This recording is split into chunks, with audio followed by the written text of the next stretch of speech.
Hey guys, it's Kendra. And this is Jessica, and you're listening to Lucid Lab.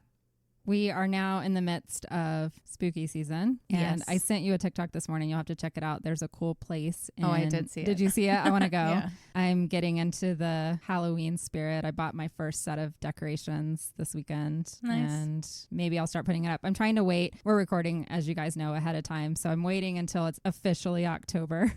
Got like 2 more days, and then I'm going to start putting stuff out in my yard. Although a lot of people in my neighborhood have already put up their Halloween decorations, and I'm living for it right now. There's no reason to wait anymore.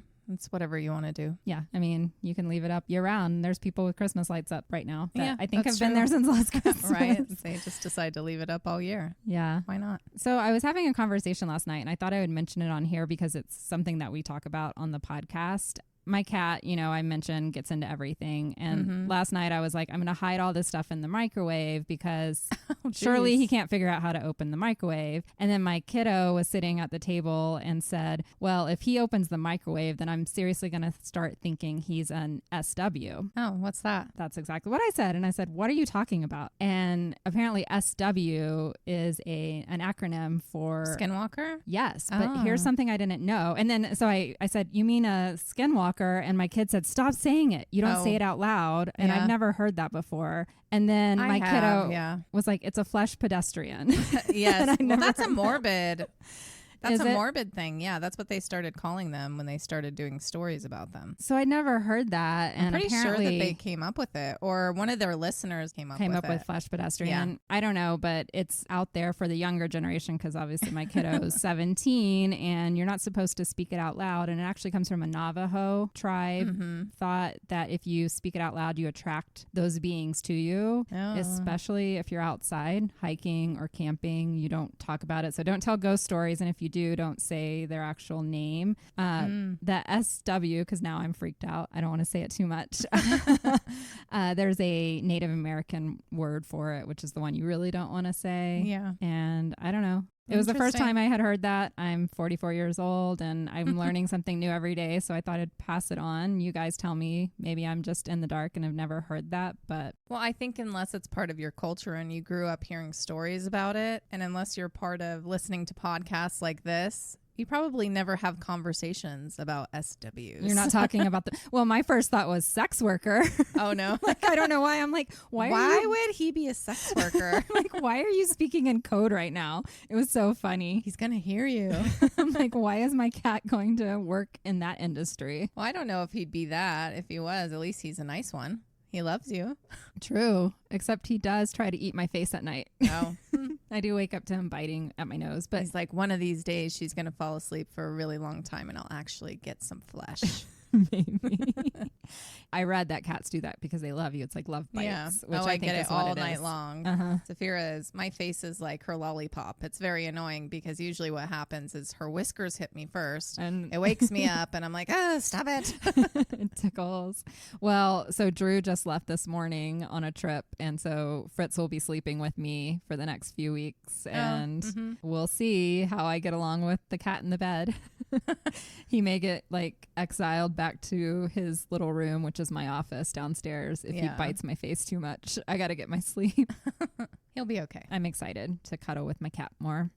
So what are we talking about today? Today I'm covering the Hart family murders, spelled Hart. And I have not heard of these. Yeah, neither have I. But after seeing some photos, I remember one of the children in the family. Okay. He went viral for some photos online. And many of you listening probably would recognize the photos as well. So I'm going to show Kendra real quick. Okay.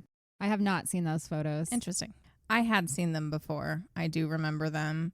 I'll come to that later on and what the photos were. But this story is about 2 women who fall in love, move in together, and adopt not 1 or 2, but 6 children. Wow. They went all in. All in. They promised them a life of love and stability, but beneath the facade of a perfect family, something sinister was brewing. Oh, no. We're going to peel back the layers of this really tragic story, the truth behind the kids' beaming smiles in every photo, the lengths these women went to maintain their secrets, and the heartbreaking ending, because nothing was as it seemed. Oh, boy.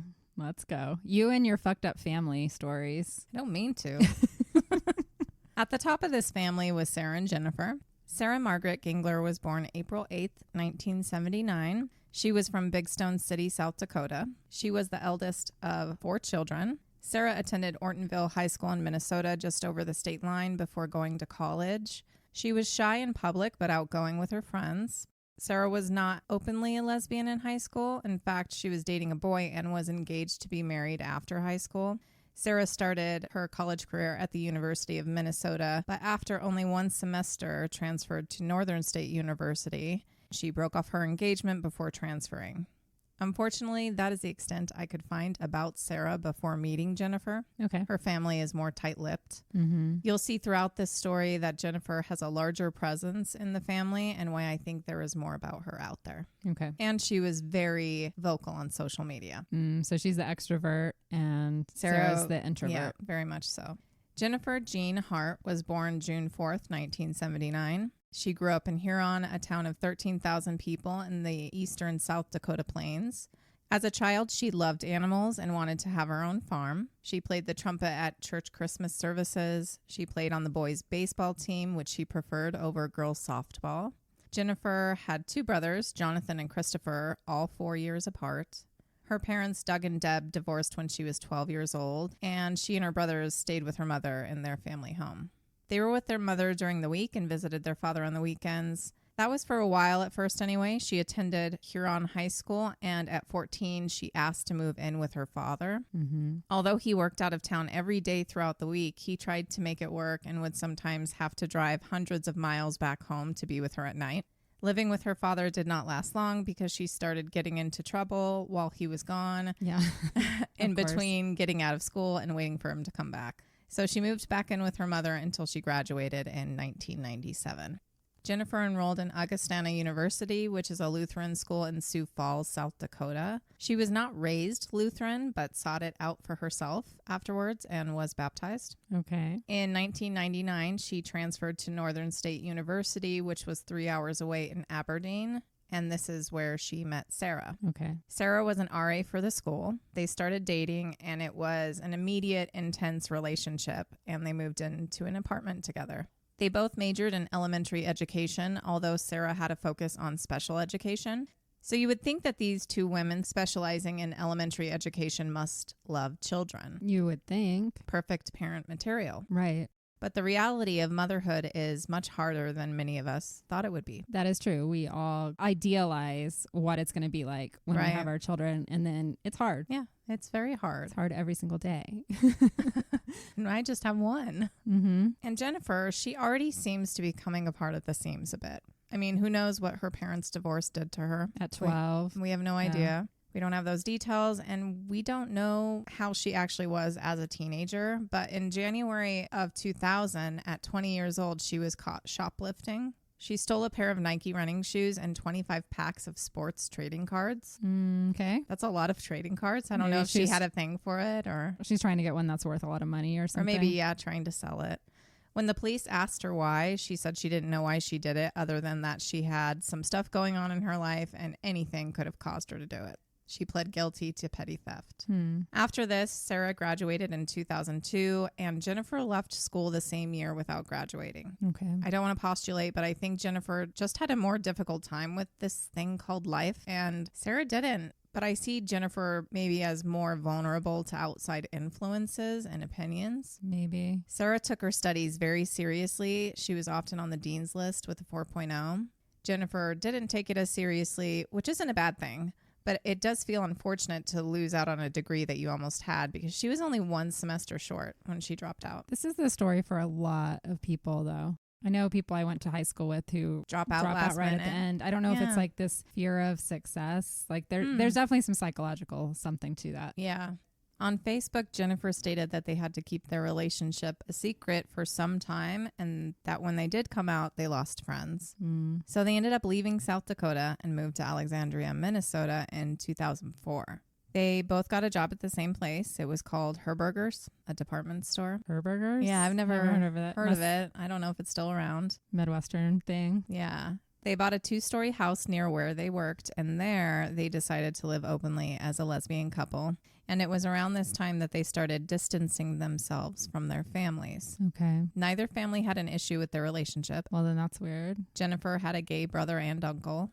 That wasn't an issue, but they still started the process of weeding everyone out of their lives. Okay. Jennifer was already not speaking at all with her father, which to this day, he doesn't know why she completely cut him out. Ciera eventually cut off communication with both her parents as well, which to many was very confusing because people that knew her said that her and her mother were best friends. Wow. So Yeah, that's this a rough sounds like one. this is red flag for like a controlling relationship when they try and isolate you like that. Yep. Something's going on. Sarah's parents later said that it wasn't their sexuality either. That was the reason, but Jennifer made Ciera choose between her and them, and Ciera chose Jennifer. Yeah, red flag. So already you can see there's toxicity in this relationship, and Jennifer seems to have this upper hand as we move throughout the story.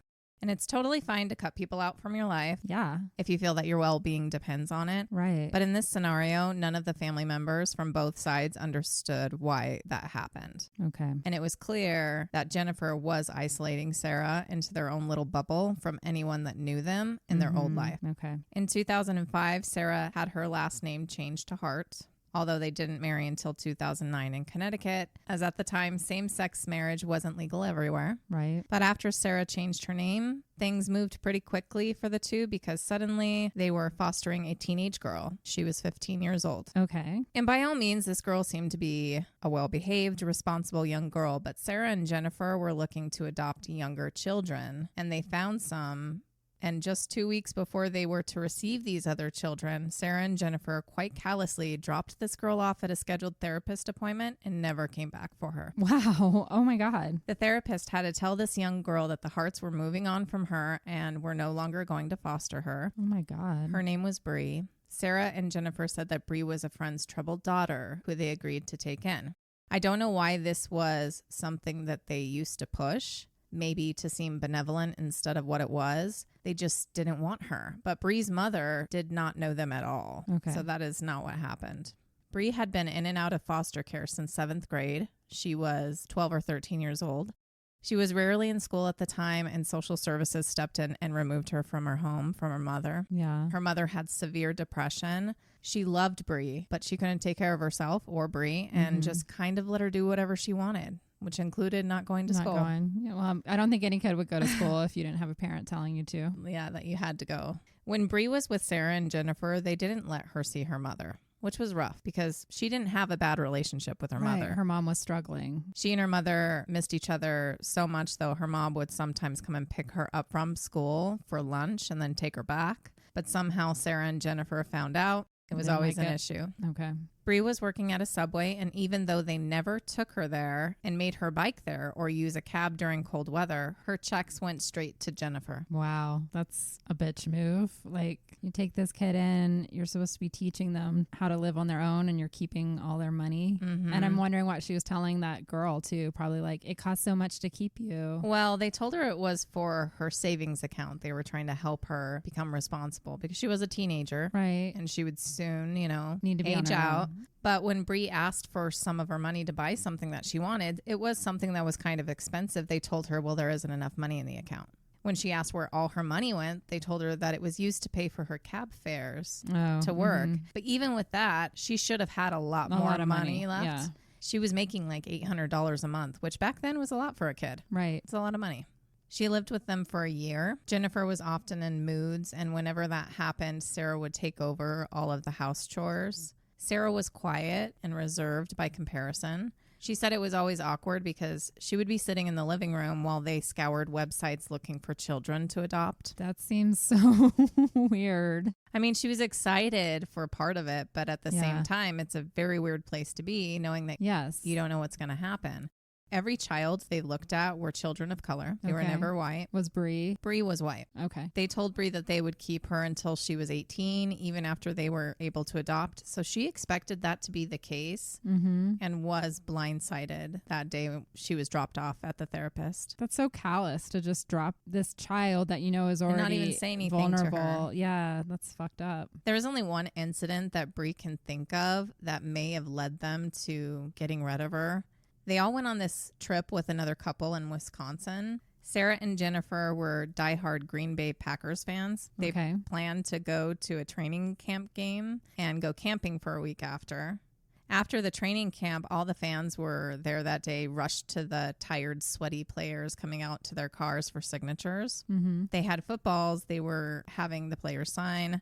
One of the players, sorry, I don't remember his name because football's not my thing, was Jennifer's favorite. Okay. But he skipped over Jennifer and signed Bree's ball. Oh, that's nothing that Bree could control. I know. But Jen held this against Bree for weeks. She gave her the silent treatment on the camping trip, didn't talk to her for a week once they were back home, and would leave anytime Bree came into the room. That's so childish. Not exactly motherly behavior. No. Ciera told Bree that Jennifer was really upset about it all. And just to feed the girls, Ciera would have to make Bree food out of Jennifer's view. Because, like, Jennifer just didn't want her to have anything. That's so fucked up. Like, It I mean, is. I guess Bree could have just given her the football. She could have, but like, come on, you're the grown-up. What the heck? She's obviously not the grown-up. She's acting like the 15-year-old right there. I mean, please don't idolize celebrities. It's just a football player. Like, not good. Yeah. He's probably not even on the team anymore. I don't know. Who knows? He's probably been arrested for something like most of the athletes and celebrities.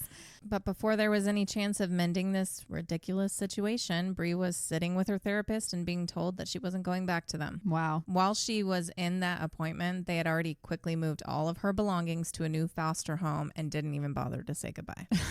I don't even know what to say. That's just, wow. Mean. It's just mean. It's mean. To a child. Even if they didn't want her, there was better ways to go about that. Yes. Ciera and Jennifer received their first 3 children on March 4th, 2006. This was Markis, who was born July 1st, 1998. Hannah Jean, born February 25th, 2002. And Abigail, born December 26th, 2003.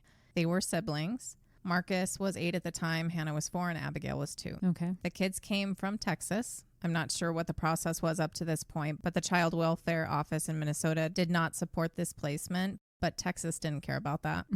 They're just like, we need them somewhere. Yeah. They worked with an agency called the Permanent Family Resources Center, and they paid the Harts to take the children. Okay. In fact, it ended up making up 50% of their income. Wow. But that's still a long way to go from home for these children and life that they knew. They went from Texas to Minnesota. I didn't think they ship kids out of the state. I guess they do. I don't know much about our social services, foster systems. I still don't know enough, but I dug into some of it for this. But they had to go with 2 women they didn't know in an entirely other state. These children were Black. They were officially adopted later that year in September. Okay. Jennifer quit working to be a stay-at-home mom while Ciera continued working as a manager at Herberger's.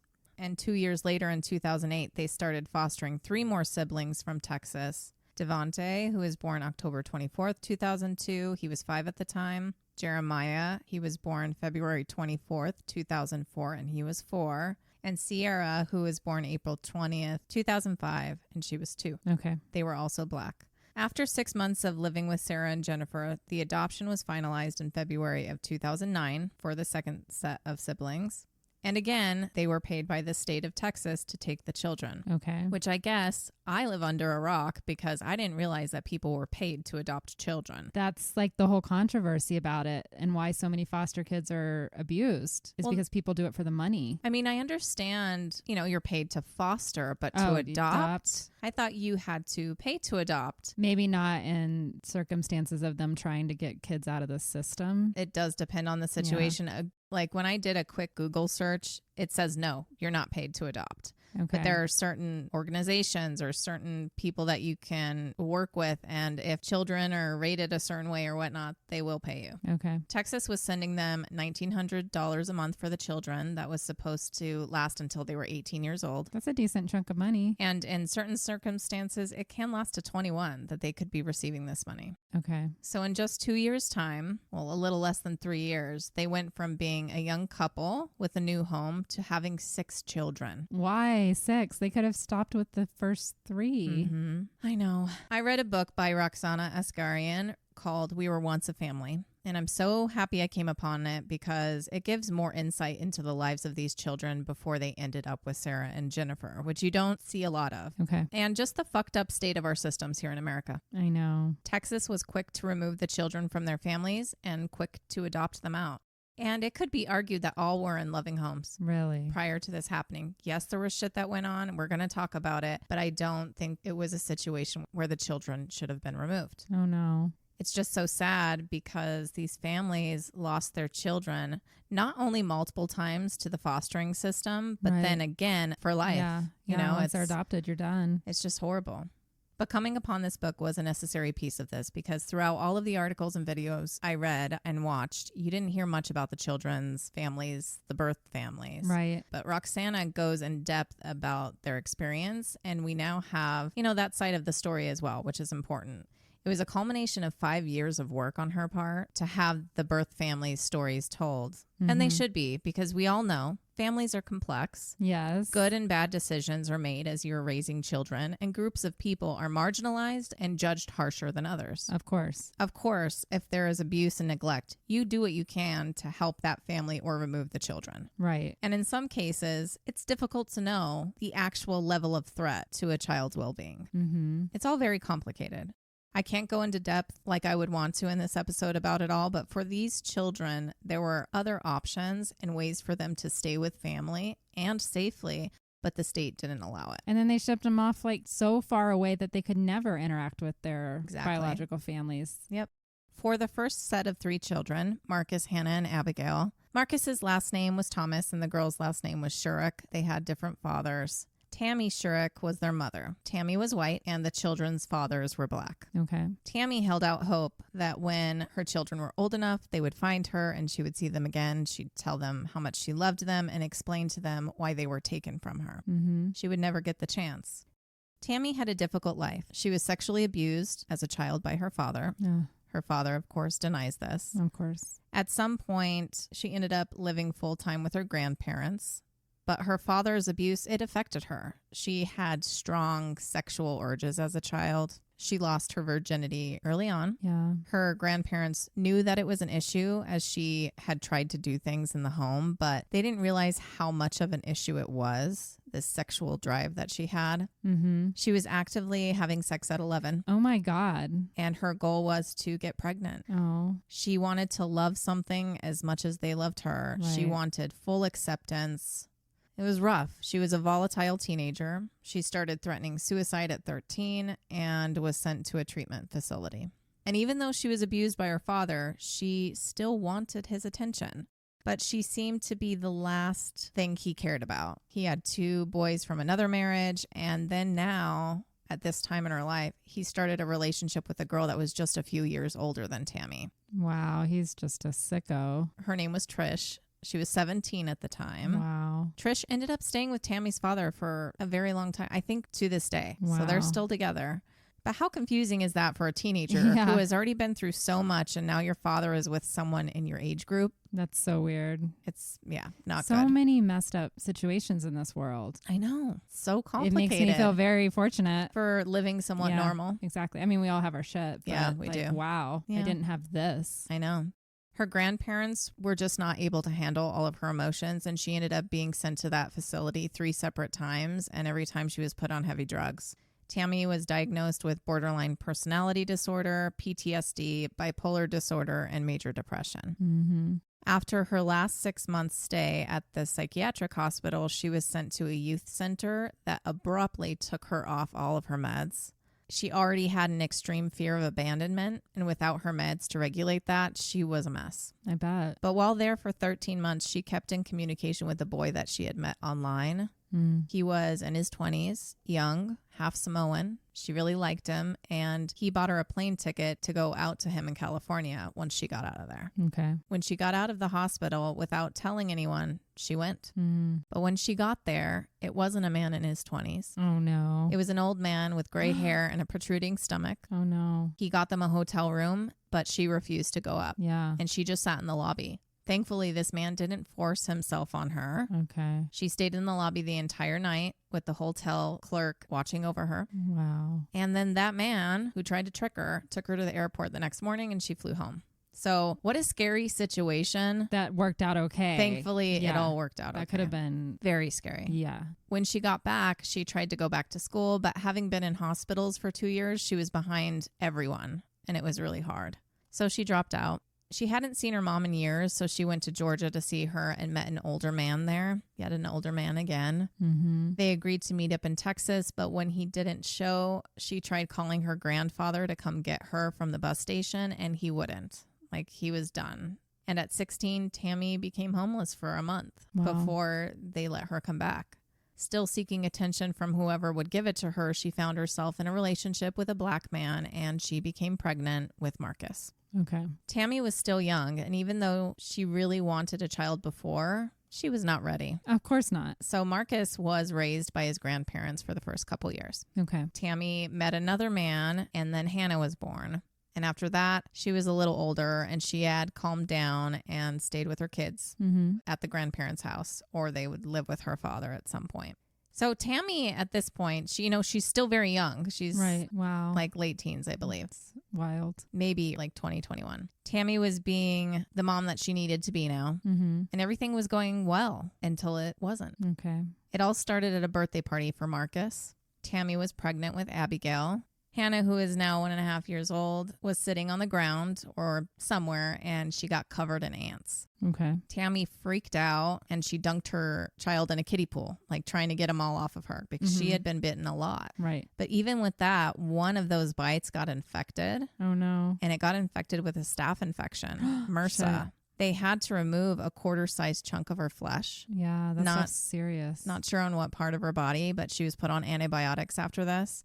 And the doctor that treated her informed CPS about the possible neglect because the mom let the bite get infected.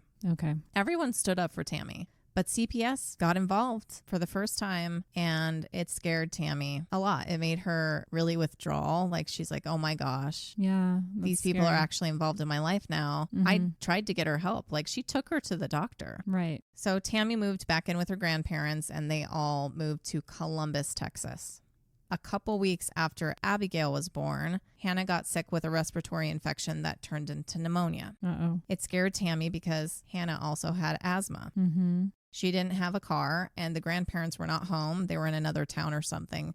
She called the ambulance, but the ambulance wouldn't take her and all 3 kids. Okay. So she was forced to get help from someone else. And the only person she could call, the only other number she had, because she was in a new town, was the CPS worker. Oh, okay. But she had to get her daughter to the hospital. Yeah.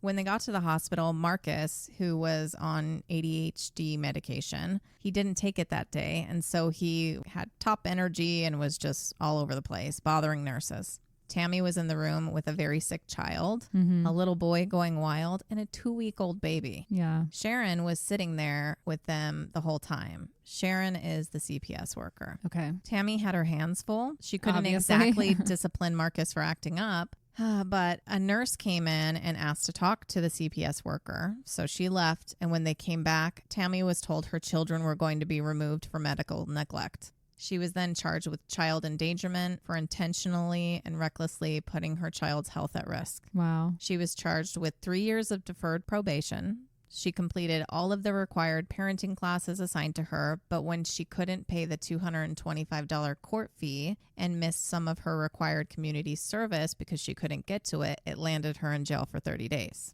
When she got out, her fees had risen to $1,266, which again, she couldn't pay. And then she was sentenced to 6 months in jail. What do they... Our See, system. it's a cycle. It's a 6-6 cycle. Yeah, you're punished for being poor in this country. You really, truly are. You are. Tammy's only income at the time was $600 in disability, and it just simply wasn't enough. Looking back now, she doesn't feel anything different. She was jailed because she was poor and because she couldn't pay these fees. Tammy was already horribly depressed from losing her children. Jail was an absolute nightmare for her. Of course. She had never been in trouble, like not in trouble. It was a shock to her system. She became severely depressed and started to believe what they said, that she was a bad mom. She felt more abandoned than ever. The kids were with a foster family in Missouri City, which is a suburb of Houston. She had communication with them and was convinced to relinquish her rights as they were going to let her stay in the children's lives. She's like, well, they've already convinced me I'm such a horrible mom and I keep getting in trouble for being poor. And at least this family is going to let me see my children. Yeah. So it seems like the best option. Right. And she was comfortable with them. They were a Black family with some kids of their own, and she thought it would be a really good place for her children. Okay. And she was assured that she would get to see them if she relinquished her rights. Mm-hmm. But for whatever reason, that foster couple was denied the adoption, and the kids went to Ciera and Jennifer instead. Wow. She never saw her kids again. With the adoption record sealed, no one knows why the original foster parents were denied the adoption, but Ciera and Jennifer were quickly approved. Weird. And it's just a reflection of this deep-rooted issue in America that white is seen as better. Racism. And that's just really the gist of it. Tammy feels like she was coerced into relinquishing her rights. Her caseworker also pushed for it, and she had no idea that they would move so far away and that she would never see them again. That's criminal. Like, they full on like stole her children. Yes. The caseworker says that she feels like she remembers that the Black couple were having marital problems or something and that they decided that they couldn't care for the kids. But this hasn't been confirmed because for some reason, the first 3 kids' records are like really sealed compared to everything else people can get their hands on. But this caseworker claims that she did everything she could for those kids and once again just blamed Tammy for this medical neglect. Okay. Tammy lost her kids because some doctor who didn't even know the whole story decided to call her in for neglect and put her on CBS's radar, even though she was there at the hospital seeking help. And the second time, clearly she had just had a baby. She's overwhelmed. Kids get upper respiratory illnesses all the time. Like, my kids had 3 in a row one time. I know. My daughter had pneumonia, and it wasn't because of neglect. Considering that Hannah had been through that round of antibiotics, if she wasn't put on probiotics after that, she's going to get sick again. Yes, it weakens their immune system. Kids get sick. It's it just scary is what that, it is. Like your kid gets sick and you take them to the doctor. Or I even remember, like, you know, when your kids fall and need to get stitches or anything like that. It's a scary thing sometimes because you got to hope they're going to believe you. And there is she is a white woman, though. I was going to say there's a racial she stereotype. was still poor. She was poor. And her children were Black. And they probably, weren't dressed in the nicest clothes. Maybe they weren't clean because she rushed to the, hospital. You never know. But you can't judge and make that quick decision. That's what I feel like it was. It was just all too quick. This makes me mad because then we know there's other kids who are left in situations for years and years. I know. And not taken out. So it's like so biased. I don't know. It just seems willy-nilly how they make these decisions. You're doing the best you can and you're trying to take care of your children and you know that you love them and they at least have everything they need. I can't imagine losing your child. Yeah. And for her, she had this added sorrow of losing a brand new baby. A 2-week-old. That she only got to hold for those 2 weeks. Like, it's fucked up. That's so messed up. So for the second set of 3 children, Devonte, Jeremiah, and Ciera, they were removed from someone who was really trying everything in her power to take care of those babies in every way she could. They did have a bit of a rough life with their mother being a drug user, and they had been in and out of foster care because of it. Mm-hmm. And during those times, they were split up. So there was trauma from the foster care system and the way that they handle things. Right. But before they were taken away completely, their Aunt Priscilla was trying to adopt them. Okay. Because you see, back at that time, there weren't just 3 of them. They also had an older brother, Dante, who lived with them. Okay. And they actually had 3 older brothers beyond that, DeAndre, DeMarcus, and DeQuince. She likes the D names. She likes the Ds, yeah. Dante was in 5th grade at the time. He was 10. Okay. Dante was a fighter, but he had to be. He had to learn to stand up for himself in school pretty quickly when he was moved from place to place. Mm-hmm. At the time, things were good for them, though. They loved their mother, Sherry Davis. And everyone was working on things, and he felt like they were finally going to get back to some kind of normal. They had been living with their aunt for almost 6 months. Technically, she was the aunt to only 2 of the children. Dante and Devonte had a different father. Okay. Jeremiah and Ciera were the children of Sherry and Clarence is the brother of Priscilla. Okay. Priscilla took in the kids after their last bout in foster care. She actually fought to get them out of foster care. Clarence was in prison at the time for drugs. He was never a part of the kids' lives. They didn't even really know him that way as a dad. Sherry, their mother, had a cocaine problem, which led her to losing the children in the beginning. Mm-hmm. So the other 3 brothers that I mentioned that were older, she had already lost them. Okay. I get it. It's not ideal. But actually looking into it, they were never neglected. Sherry was just the one that was in and out, but they always had someone taking care of them. From the family. Yes. But at this time, Priscilla, she was a good woman. She was a church-going woman. She was a receptionist. She hadn't even had a speeding ticket in her life. Like, she didn't use drugs. She never got in trouble. She loved the children and she wanted to keep them all together. Yeah. Before they were separated from each other, and it was really hard on the kids. I bet. It was very hard on them. And it wasn't an easy thing. This was hard on Priscilla. It strained her resources. She was just one person, but she knew that they'd be better off with her. Right. You see, it wouldn't be for another 10 years until Texas started helping family members who took care of children. Right. They didn't qualify. They received one-time payments that would be gone in a couple of months.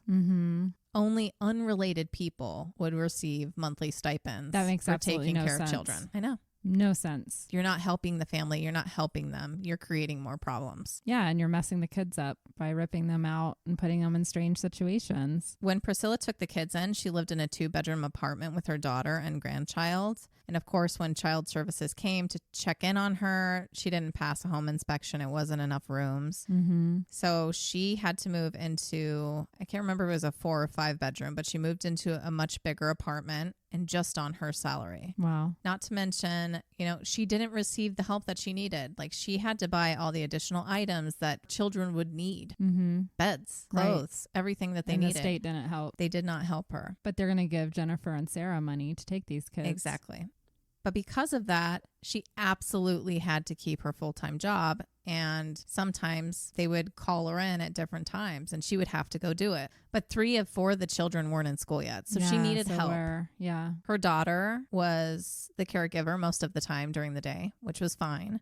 But every now and then her daughter needed to do things too. So then Nathaniel would come over. Nathaniel Davis, he wasn't their biological father, but he was the only father the children had ever known. And they love him. He's Sherry's longtime off and on partner. Okay. And they all took his name. He was excited to help whenever he could. He had been in all of their lives from the very beginning. And he just had this weird relationship with their mother. He loved her. Even when she skipped off to have relationships and have babies with other people, he was just always there for her. Okay. He had never been in trouble and he didn't have any vices.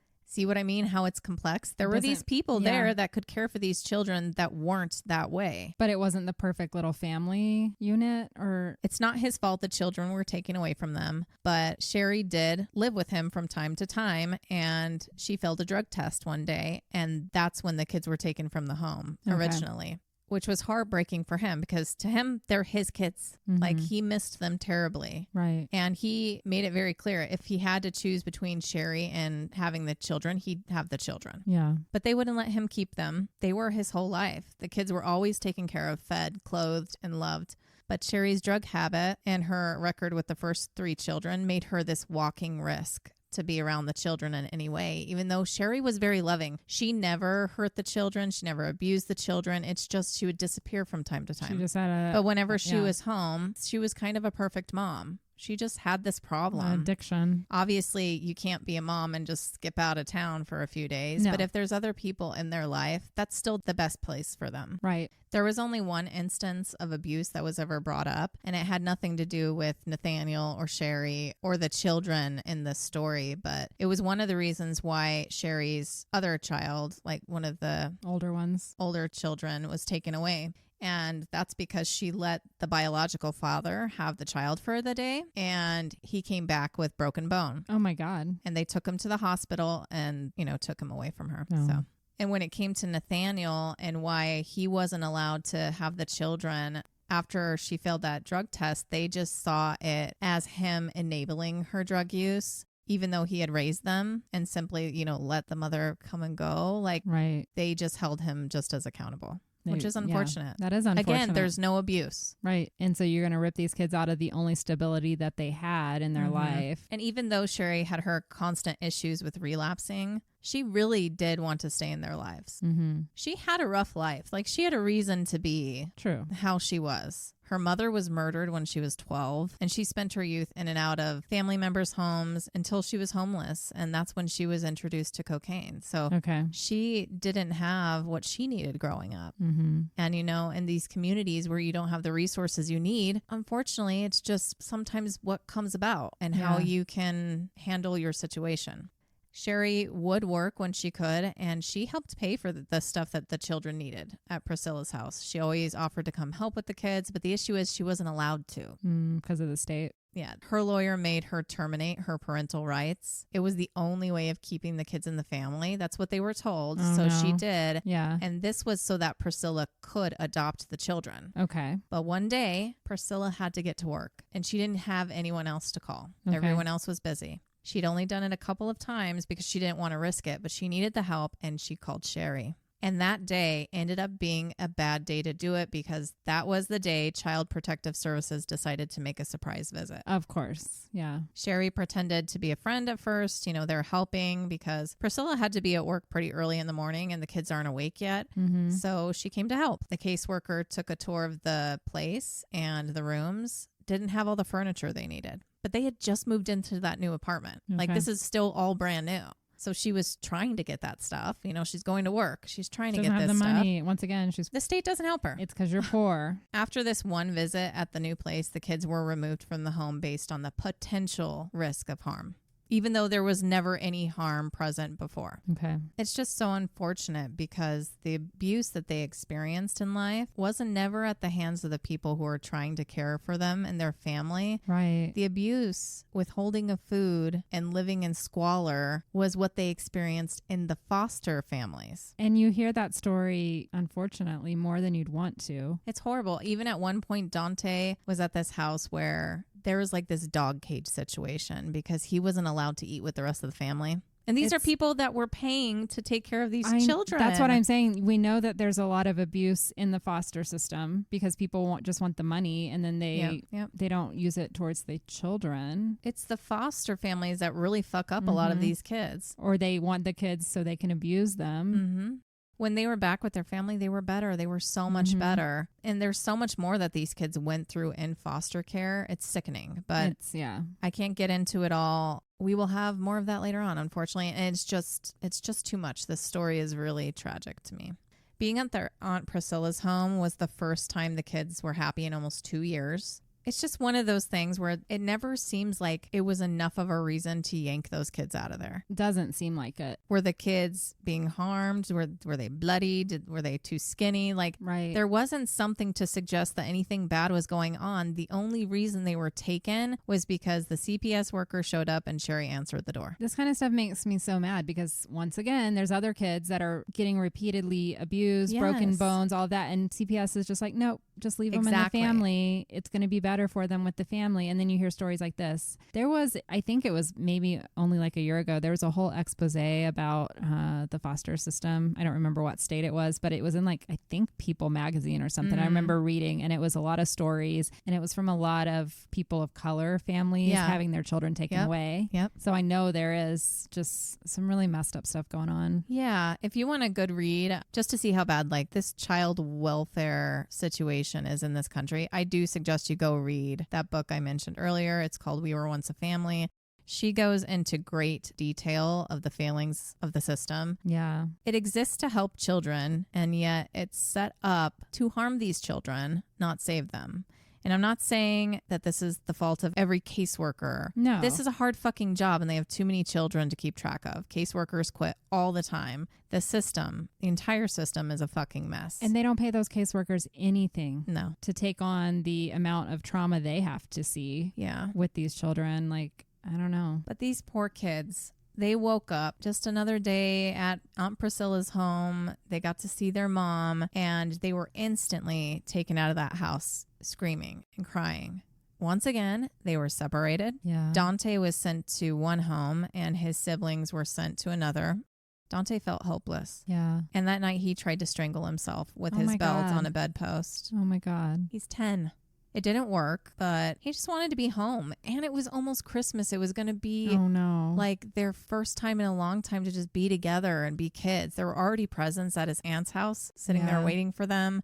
Knowing he wasn't going to get to be with his family after just getting back together and like having this hope that for the first time it was going to stay that way. It was just too much for him, and he was desperate. But after this, you know, they considered him a risk, and they sent him to a center for troubled youth. Oh, no. And this was a place where he would remain because he was a threat to himself, It wasn't foster care, but it's very difficult to leave these places because they receive a lot of money from the state, especially in the case of Dante, because he was considered a specialized case for having attempted suicide. They made more money off of him. That's so messed up. After he lashed out there, because it was more of a prison than anything, this was a prison. Yeah. He became what they considered an extreme case. This place was called Serenity Place, which is just so fucked up. You think about it, it makes quite ironic. I know. They were making $82.22 a day for having him there. So he wasn't leaving anytime soon. On top of it, he was heavily medicated. Oh my God. So it made it impossible for him to show improvement of any sort because he was completely numb to everything. He was a prisoner, slave, whatever you want to call it, Yes. because they're making $30,000 a year off of him. I know. And that's just one child at this place. That seems criminal. It is. Capitalism at its finest, I guess.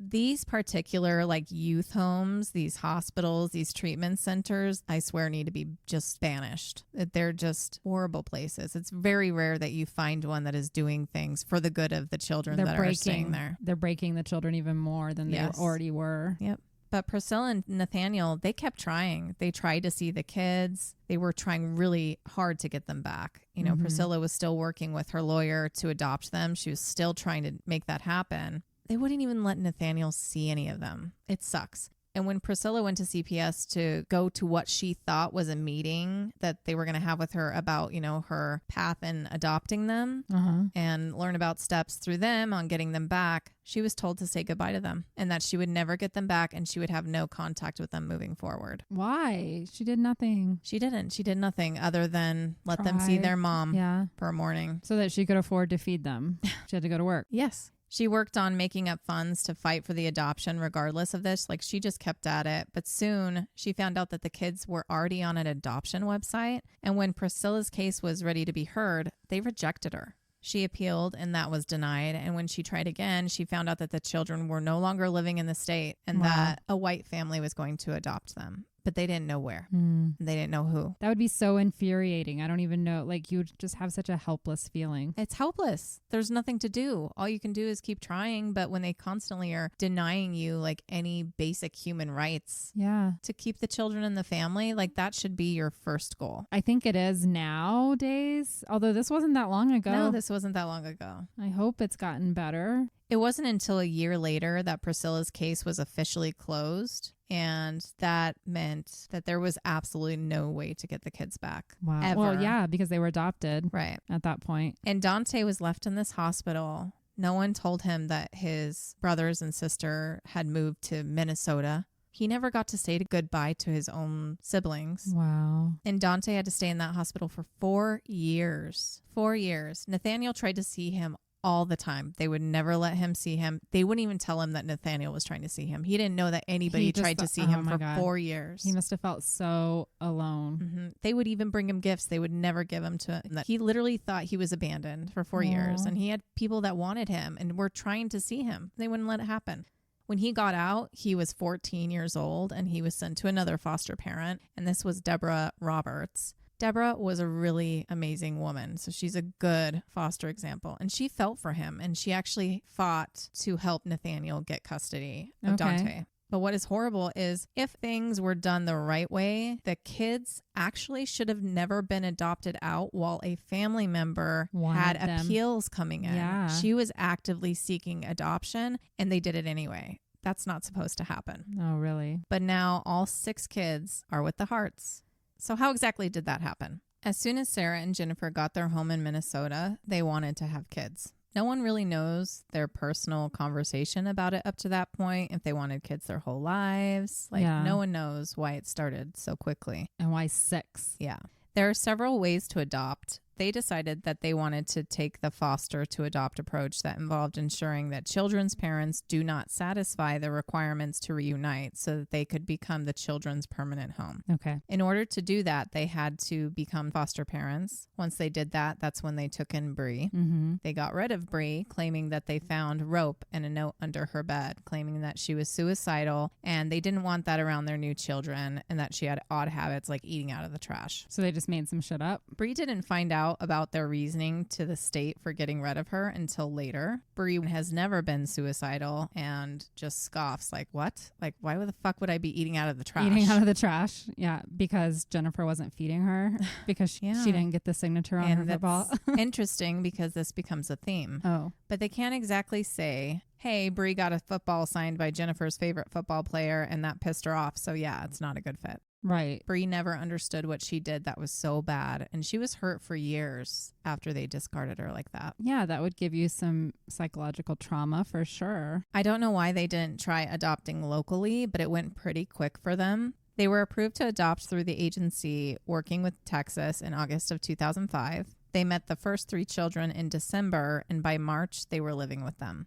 Then by September that year, they officially adopted them. Okay. Ciera and Jennifer were only 25 years old at the time. It seems wild that they would have approved them So quickly, too. Because you hear stories of other people trying to get babies like adopted or whatever, and it's like a really hard thing. It's also one of those things where it's more difficult to find people who are willing to take all siblings. Yeah, at it's probably different the ages. fact of like 3 children at once. Right. But by February of 2009, they had also adopted Devonte, Jeremiah, and Ciera. They immediately changed the spelling of Ciera's name from Ciera spelled Ciera to Ciera Sierra. So they made it white. And Devonte was actually Devonta before they met them, which to me just feels like a gross thing to do, changing the spelling of their names like they're dogs. You may have your own opinion on that, but I think it's pretty messed up and unnecessary. That's what's on their birth certificate. Yeah. Yeah. No reason to it. And you would think that they would be done, 6 kids. But just 2 months after adopting Devonte, Jeremiah, and Ciera, Sarah and Jennifer signed up for IVF treatments. What? And we're looking into 2 more children from Texas, twins. One of those kids had cerebral palsy as well. And I'm going to say this now because I know how this all unfolds, but I am thankful that the twins did not end up with them. Right. And that fell through. Yes. Now, remember, all of this is being done through this agency called Permanent Family Resources. Well, when Jennifer wrote to tell the agency that IVF failed and they were still interested in more children, it didn't happen, not because the agency was like, whoa, hold your horses, but because the agency was put on a 2-year conditional license for being cited for dozens of violations. Yeah, so they were just, I'm sure the agency was making money. It was not in the best interest of the kids again. It never was. Like, they didn't look into the foster families enough. No. A lot of issues went on with this company. But I'd say in terms of these twins, one with, a pretty serious health issue, that it was divine intervention that happened at that time, because it sounded like they were going to consider them for more children. They have 6. In less than 3 years, you haven't they have even 6 seen children. How they take care of those 6 yet. Exactly. Why would you keep adding more? Before knowing much about the story, I, of course, wanted to know why these women were so quick to want to adopt so many children. I understand wanting to expand your family, but it was like boom, boom, boom. And then I heard about this social media post from Jennifer.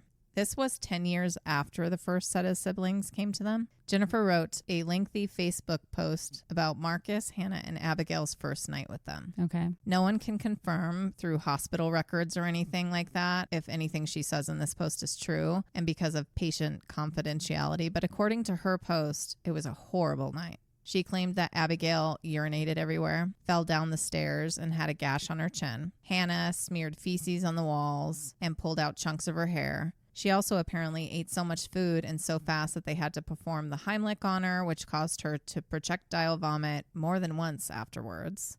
Okay. Markis claimed to be possessed by demons. He was biting, growling, and speaking in all kinds of different voices, in addition to banging his head on the walls until he bled. And later that night, Abigail had an asthma attack with them all ending up at the ER at 1 o'clock in the morning. That's a lot. Quite the start. She listed all of this out to say that they almost gave up right away, that they didn't know what they were doing, that they thought that they had made a mistake and things were hard, but it was a journey of love, and now there are 3 more kids. So this is just a weird post in general, but she's essentially saying, look at where we started and look at where we are now 10 years later. It's all love, love, love. Mm-hmm. And saying, like, if it wasn't for us, who knows where these kids would be, right? Type of thing. We saved them, the whole white savior complex. Exactly. But if things were so hard with the kids from the start, then it's interesting because they were already looking into adopting 3 more. 4 more children, actually. This wasn't Devonte, Jeremiah, and Ciera, and this wasn't the twins that I talked about. It was another group of children from a different family. Oh, wow. Okay. Ultimately, that didn't pan out either, but I'm just going to say, like, it all seems very extreme. Did they really love children that much? I mean, I don't know. Maybe in the beginning, but later on, the love, it's just not there. Okay. Sure, maybe they loved them in their own fucked up ways, but it wasn't there. Yeah, they love the idea of it. Or they wanted it for their social media. Is that going to come out? Well, yeah. And that's what people saw through social media. It was the opposite. It wasn't this lack of love. It was over love. Yeah. I'm not sure exactly when it started, but posting about the family became this job for Jennifer. Okay. They seemed to lean into the importance of multicultural love and started taking the children to protests to fight for the rights of people of color. So they wanted to become like the next reality family. But not, because they actually were offered that at different times. Oh, really? And they denied it. Okay. They went to a lot of festivals, but it was interesting because a lot of these festivals that they took the kids to, they were mainly white. Mm-hmm. So much so that one of the festivals that they used to attend noticed this and changed their name from, I don't know, it was like World something, and they changed it because there actually weren't enough people of color that was visiting these festivals. Mm-hmm. They just weren't represented in the group enough. Right. And knowing what we do now about the families these children were taken from,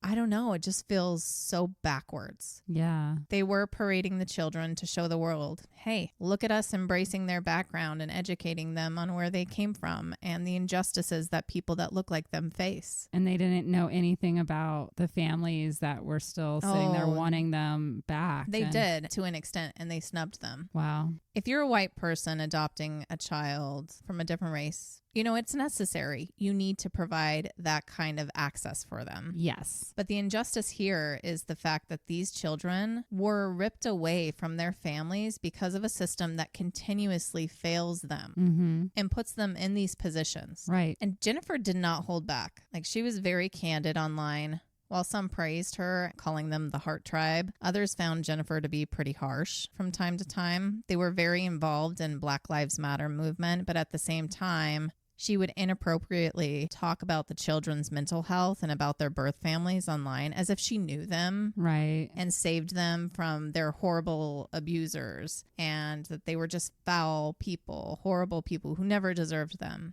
Wow. And if it wasn't them who saved them, then who was going to do it? So, you know, just her approach, like you said, is this white saviorism. Their social media accounts got them a lot of attention because they were white lesbians with 6 Black children. It was notable. And when some of their outings went viral, they became even more popular in their little woo-woo free love hippie movement. Right. Which we're all for the woo-woo free love hippie movement. I love it.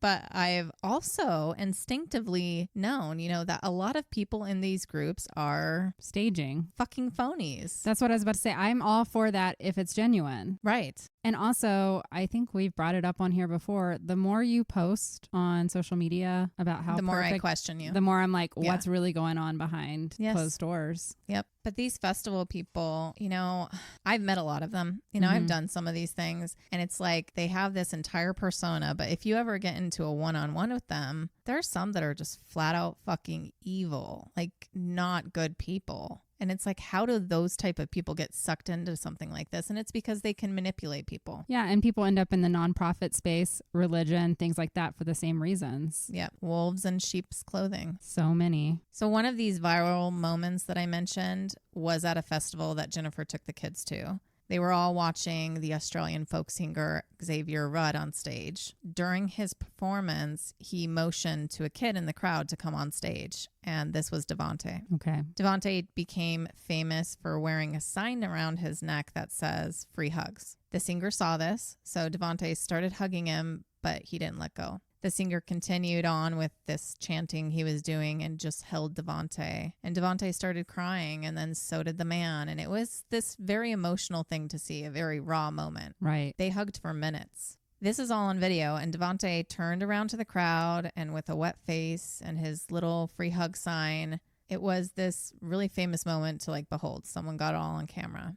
But thinking on this now, you can't help but wonder what little Devonte was actually thinking of in those minutes when he's hugging this stranger. Like, was he looking for help? Yeah, from that stranger, like, help me, I don't want to let go. Because outside of festivals, the kids rarely saw other adults. Oh, They were only ever with Ciera or Jennifer or both. All family cut off, no close friends who just came by, to spend time with the family. They were very isolated. But Jennifer posted happy pictures of the children constantly, showing them doing all sorts of things, being in the garden, raising chickens, making food in the kitchen, and reading books in the woods. Like, she made sure that they were always just perfect for everyone else to see.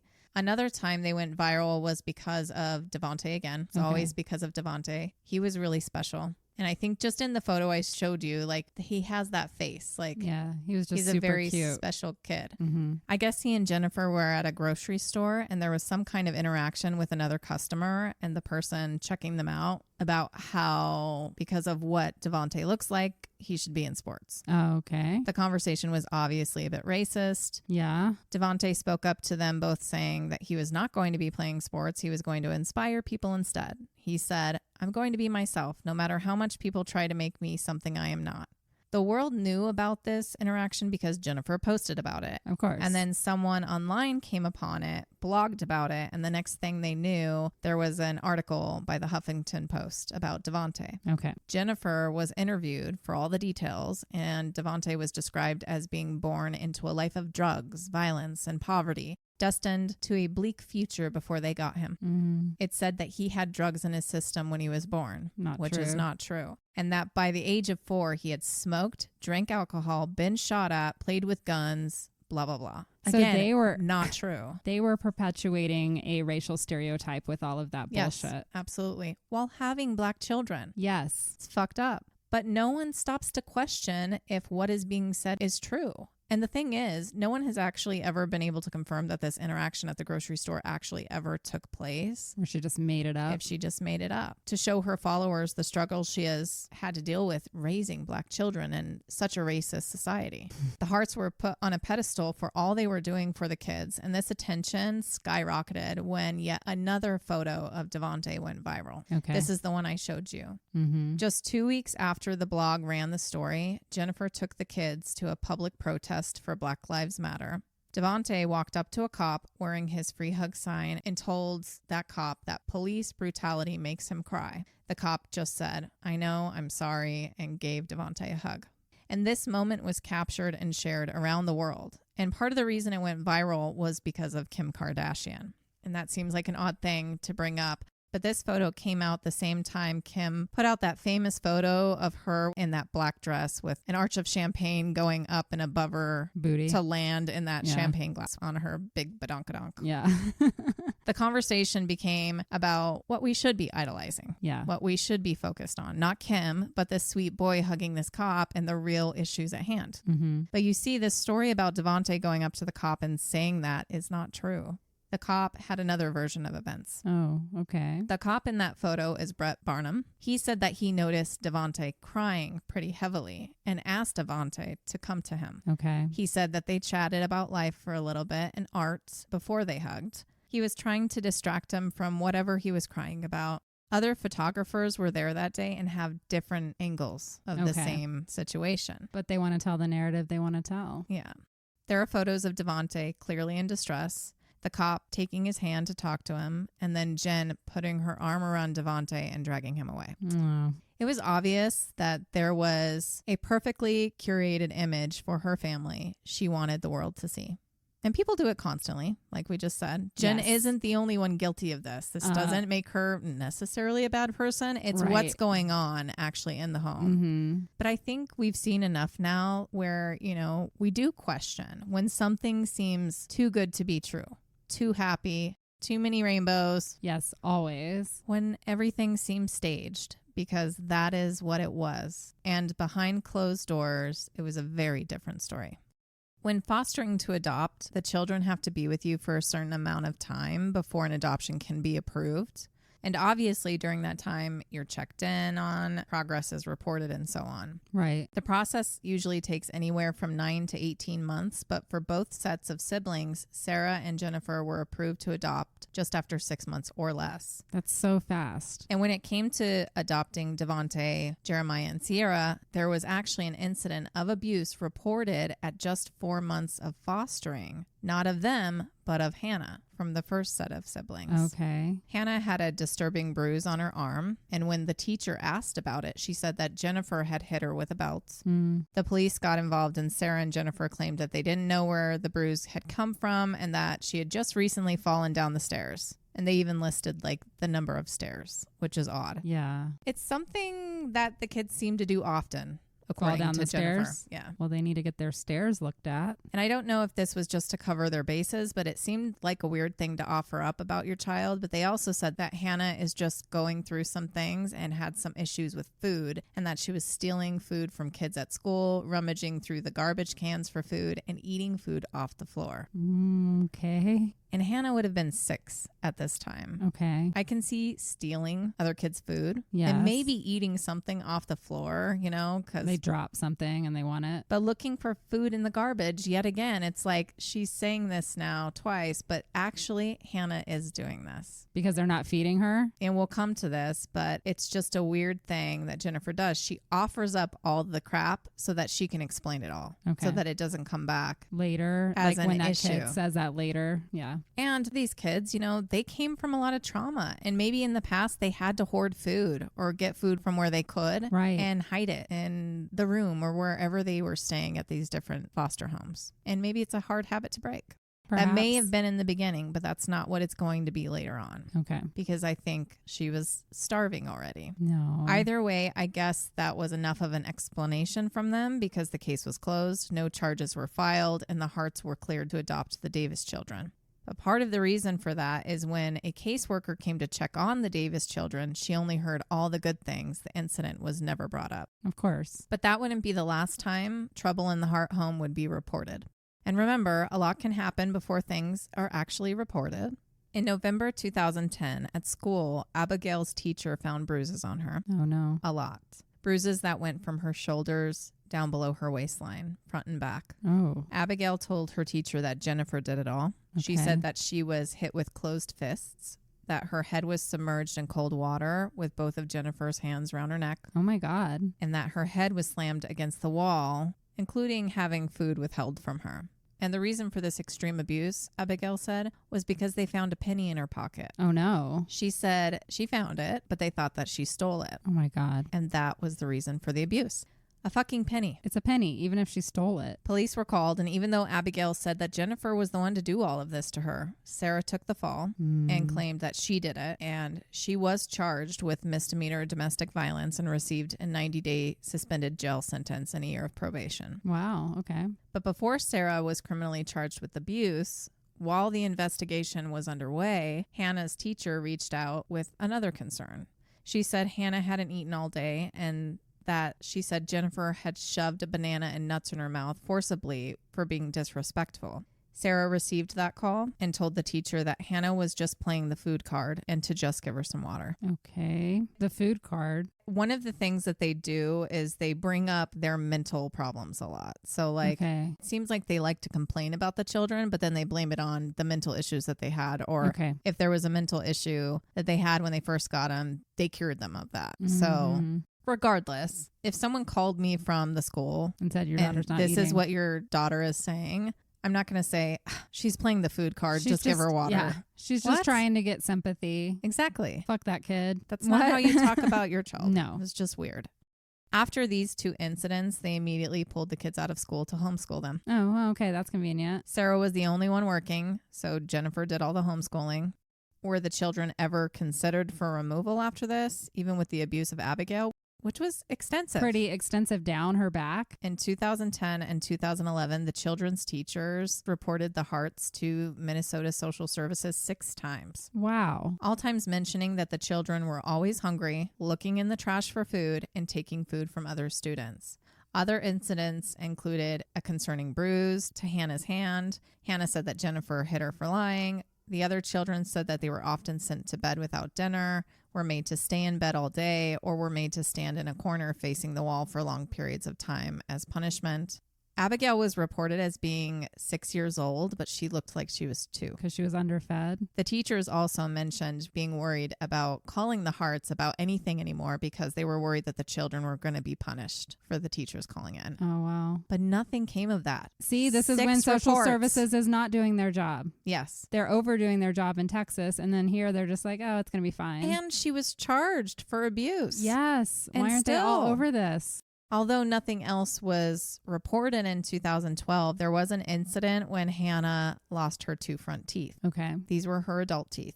Jennifer posted to social media that she was running through the house, tripped, and that's how they came out. Mm-hmm. Now, we all know that can happen. Yes. It happened to my daughter. They didn't come out. She was on a walk with her father and tripped, and it hit her 2 front teeth, and they broke in the gum, but they didn't fall out. Okay.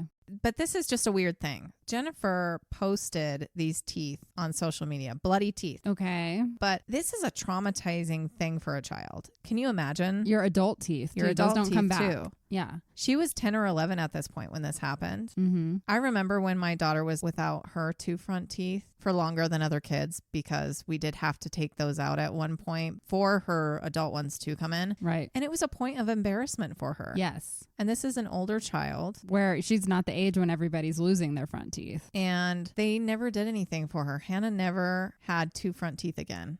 And Oh that my was God. suspicious to people because she became a teenager. She grew up to be a teenager. And they didn't let her have And they front never teeth. Oh my God. got a retainer. Messed up. Messed up. And also the implants that most kids get. I think you have to wait till you're a little bit older, and she wasn't there yet, but she okay. could have gotten the retainer. Okay. And they didn't. And they didn't do that. Like I said, that was suspicious. Yes. That's Especially neglect. as she aged. Yes. But there's another reason why people didn't necessarily catch on to her age, and that's because she's small, and we'll come to that. Oh, so they just think that she's the age that should have lost her teeth. Right. But back to 2012, after Ciera finished her probation later that year, they decided to move. Mm. In early 2013, they moved to West Lynn, Oregon, which was a suburb of Portland. When they moved to Oregon, they told friends it was because life was really hard in Minnesota. They were scrutinized for being lesbians and having Black children, and that their new community was more diverse and somewhere that they could thrive. Ciera got a job as a manager at Kohl's. While Ciera worked, Jennifer would take the kids on trips, Okay. camping or these festivals and stuff. One of those trips was to a friend's house in San Francisco. Her name was Alexandra, or Alex. She immediately noticed something off about it all. Jennifer was very strict with the kids. They were punished harshly for tiny things. Alex knew Jennifer because of a mutual friend, Lindsay.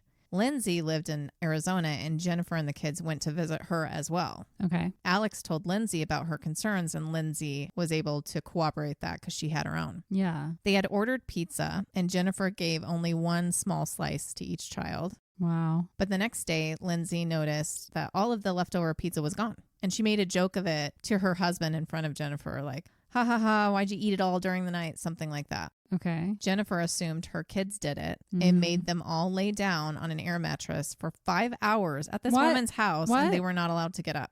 When she asked Jennifer about it, she claimed their punishment was meditation. No. But after more time with the family, Alex and Lindsay became more and more concerned. Yes. They noticed that over the years since they were adopted, although some of the children grew in height, they never gained any weight. Wow. And after witnessing more alarming things, together those 2 women filed a report anonymously in 2013. Good for them. And in July of 2013, a police officer and CPS worker went to their new Oregon home. Mm-hmm. Even though cars were there, no one answered. Okay. They dodged the caseworker for months. I don't know how you get away with this for months. I don't know. But Ciera would call and say, oh, they're all gone on a trip now. Mm-hmm. And you just missed them. Oh, convenient. They're at a festival. They're at a trip all the time. When the interviews were finally conducted, it was pretty telling, even though nothing came of this either, which is really fucking frustrating because I found the report online. I found the actual Oregon Department of Human Services assessment. And what did it say? Some of these reports can be difficult to interpret, but I will tell you what I took from it. So the report narrative explains the anonymous call and the concern of neglect and abuse, especially malnourishment. Yeah. It mentions the reports of what happened in Minnesota that we talked about already, including a weird little note from the caseworker from Minnesota about the Harts. When it came to Bree, the teenager that lived with them, apparently this wasn't important enough to mention on the caseworker's part, but she had in her notes that one of the issues that Jennifer had with Bree is that she used wire hangers against their wishes. What? Take what you She want wanted from them that. to have plastic hangers But it was instead? enough to know in this report that that was one of the reasons why Jennifer didn't like Bree. That's weird. It's weird. So buy her some different hangers. Yeah, what the fuck? I don't understand. When questioned about the appearance of the children, the Harts said that they have all been small their whole lives and they were all vegetarian now. And because of that, they just appear more slender. No. Sorry, but immediate red flag. You can gain weight as a vegetarian. And by the I way, was one for years and I wish it made me skinnier. Never did. no, I know lots of vegetarians that are normal weight. And I was looking at the pictures and Jennifer wasn't underweight in any way. No, they were normal. So that means she was getting enough food. We'll come back to that too. When asked about all the reports of the kids saying that they didn't get food when, you know, they were with their teachers or whatnot and what the Right. teachers had reported, the Hart's response was that they were all high-risk kids who all had food issues and that the schools never took that into consideration. It took a decent amount of time, but all the kids ended up seeing a doctor for his opinion on their growth. Okay. He didn't have any concerns, although all of the children but one were under normal weight and height for their ages. How, like all of them? All of them. You But know, he, well, not all of them. One of them wasn't. I believe it was Markis. But he based his opinion of nothing being wrong on not having a baseline. He didn't know what their growth was like Oh, okay. prior to ending up with the Harts. I see. So he technically couldn't really say much. Yeah. He doesn't know what they came from. All of them, Ciera, Jennifer, and the kids were interviewed, including several others that knew the family. All those outside of the family that I could see that were contacted, their names redacted, had similar concerns for the well-being of the children. Okay. The report lists all the things that others have said the children have told them or things that they have experienced. But of course, the children say nothing in the interview and would not confirm any of it. Because they're afraid. They'd say the opposite. For instance, Markis, the oldest, said that he was grateful to Ciera and Jennifer for changing his life. From what others have said, Markis is actually the target of Jennifer's abuse. Really? And even though he is soft-spoken and reserved, he seems to receive more punishment than any of the other children. Was he the oldest? Yes. Jennifer claimed to one friend that Markis had tried to kill her once and that Devonte stepped in to help her. And when they were all visiting that one friend at her home, Jennifer claimed to her while they were there at her house that Markis punched her. This friend never saw this. She never heard scuffling or screaming or anything going on in her house like this, but he was dragged through the home. It's like she was always trying to make it seem that they were still bad. Right. And that she was helping In whatever way. Or rehabilitate. maybe she was secretly trying to see who would agree with her about how she handles the kids. Oh, maybe. To try and find Her people. her people, I guess. I wonder if she was abusing her wife, too. I feel like I that think had so. to have I mean, been happening. there's no evidence of it, but I do feel it's one of those things where Ciera, I believe, is also a victim, but she also does not come forward to help these children. It's like David Notek, Right. how he was like under her spell. I feel like Sarah's under Jennifer's spell. Yeah, I believe that. Hannah was also reported to be another main target of Jennifer's. Hannah had told others that Jennifer hits her all the time, but at the time of this interview, of course, she said nothing. Again, she was reported by the caller as being very, very small for her age and reserved. And let's just get some reference here. When I'm mentioning the kids being small for their age, Hannah was 12 at this time that she was interviewed, but she weighed only 50 pounds. Yeah, she that's was small. 40 pounds lighter and an entire foot shorter than what was typical A of her normal age at that 12-year-old. time. Yeah. My daughter weighs like 62, 63 pounds and she just turned 10. And Yeah. you've seen And her. she's small. She's skinny as heck. Yeah. That kid is a twig. Yeah. To only be, you said 40 pounds? Well, she was 50, but she's 40 pounds lighter than what she should be Yeah. at To that only age. be 50 pounds. Like that's Yeah. like a 7 to 8 year old. Yeah.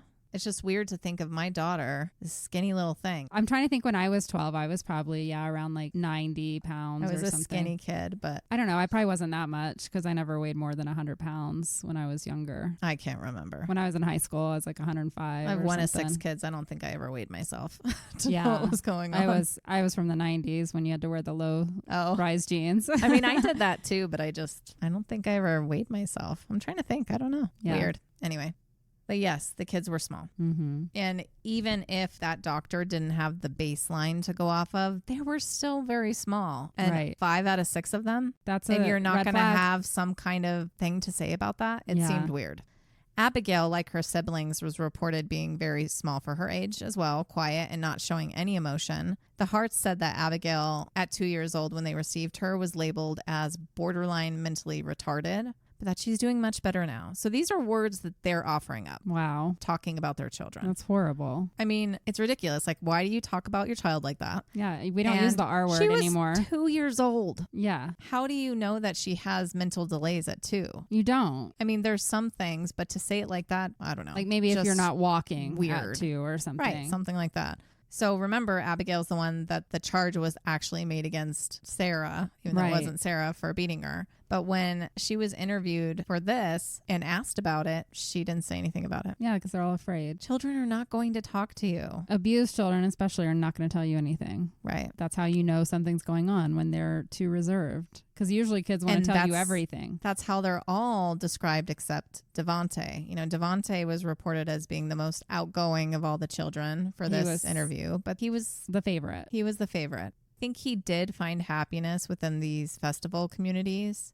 But he was also a child who needed to channel his emotions somewhere. And I think that is why we see so many instances of him crying and just extremely emotional, you know, old for his age or whatever people want to say. People see this wisdom beyond his years, this spiritual soul, when in reality, what his sisters and brothers kept inside, he just kind of wore on his sleeve. And the only way to alchemize that was through this involvement and stuff like that. Yeah. And I think when we see his teared up face in a photo, it's the culmination of everything he had been through and what he was going through in that moment. And this stranger's hug probably felt safer than life and was the only way that he felt love. It might have been the only hug he got in a long time. Yes. And I think he just became overwhelmed in those moments. So it's hard seeing some of these photos and the way that they were praised for raising these children when I see the abuse in those tears. I don't see this overly emotional, happy child. It was a child reaching out for help. Yeah.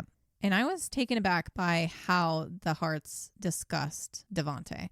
They said all he knew how to say when they first got him was shit and fuck. That he was abused as a child with a gun put to his head at one point, which could have been at a foster home. I don't know. Maybe that could have happened. But they said at 6 years old, he didn't know where his fingers and toes were.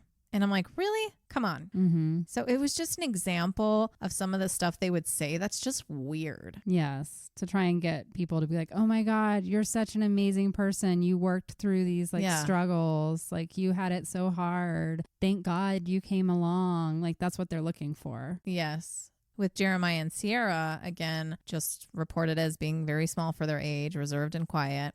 When it comes to Jeremiah, the Harts said that he didn't even know how to use a fork, which to me, again, is ridiculous. A child has eaten before. Yes. Several of the children came to them on medication. Markis was on psychotropic medication. Devonte was on it too, as well as other medications. He was diagnosed with ADHD and a mood disorder. Jeremiah was also on medication. It seemed like all the boys were on some form of medication when they were adopted, but Jennifer and Ciera stopped giving them their meds and claimed that they were much better without it.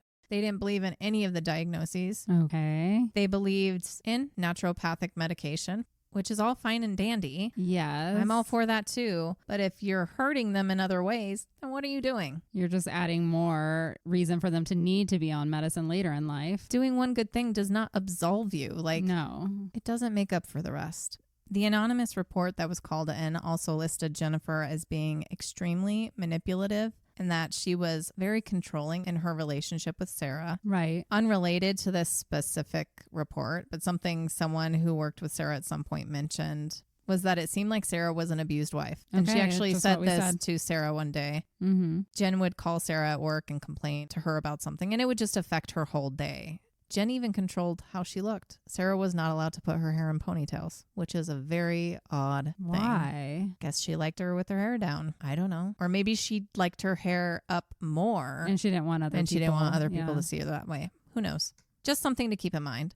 In this report, this person also said that Jennifer was very delusional, always making up extravagant stories to make herself appear as a hero. Yes. Both Ciera and Jennifer reported that all of the issues and calls into CPS, DPS, whatever it is in the states they've lived are because people do not understand their alternative lifestyle and have an issue with it. They want to be a victim so bad. Yeah. They want to claim some kind of bias against them because they're lesbians or because their children are black. It's this whole victim mentality thing. And that hurts the cause for everyone else who is actually, oppressed. Right. The caseworker who interviewed Ciera mentioned that Ciera didn't seem as gung-ho about their lifestyle. Yeah. I mean, she still mentioned it all being important. When she was questioned about the incident with Abigail, she couldn't give specifics because she wasn't the one who did it.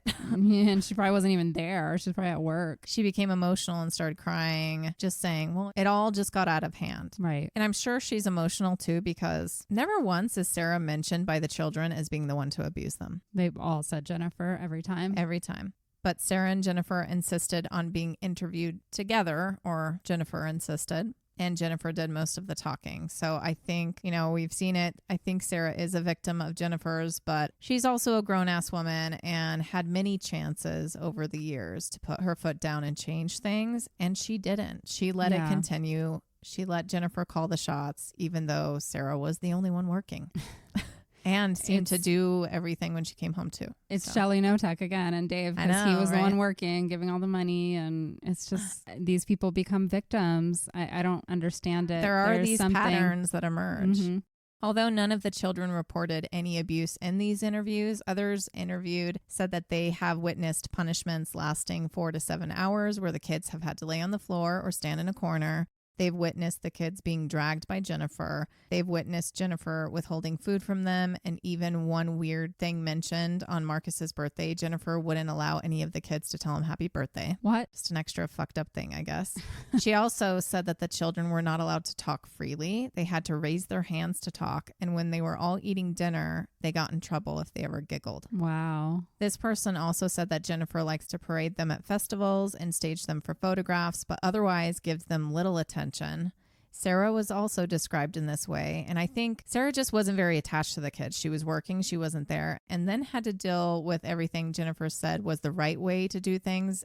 I think ultimately that got in the way of Ciera connecting with the children to the point where maybe there was no love there for them from her. Right. She's just described as being very cold to the children, not mean, just not there. And I just think that Ciera just had this miserable existence. I think that Ciera did not know what she had signed up for. Not so much with the kids, honestly. With Jennifer and how it all unfolded over time. And then a lot of times people freeze and they don't know how to get out of a situation. Yeah. And they just hope it gets better. But again, in the end, she was part of it. Yeah, she was. She was enabling, if nothing else. After all of this is listed in the report, including more specific incidents mentioned that were just odd, this caseworker decided to conclude that nothing was wrong because the children didn't speak up. Oh my God. After all that. Did she just start yesterday? Does she not understand child abuse? The problem with, and multiple CPS workers have said this about the Harts, is that they seem normal. Okay. And even though the kids have been reported by people that know them to not have grown in the last few years, and that to them, they haven't gained weight, they seem malnourished, and they offered examples of this. Because the doctor said they were all fine and can't comment on their stature or weight because he doesn't have this medical history to go off of, they had no choice other than to report that the children are normal and healthy.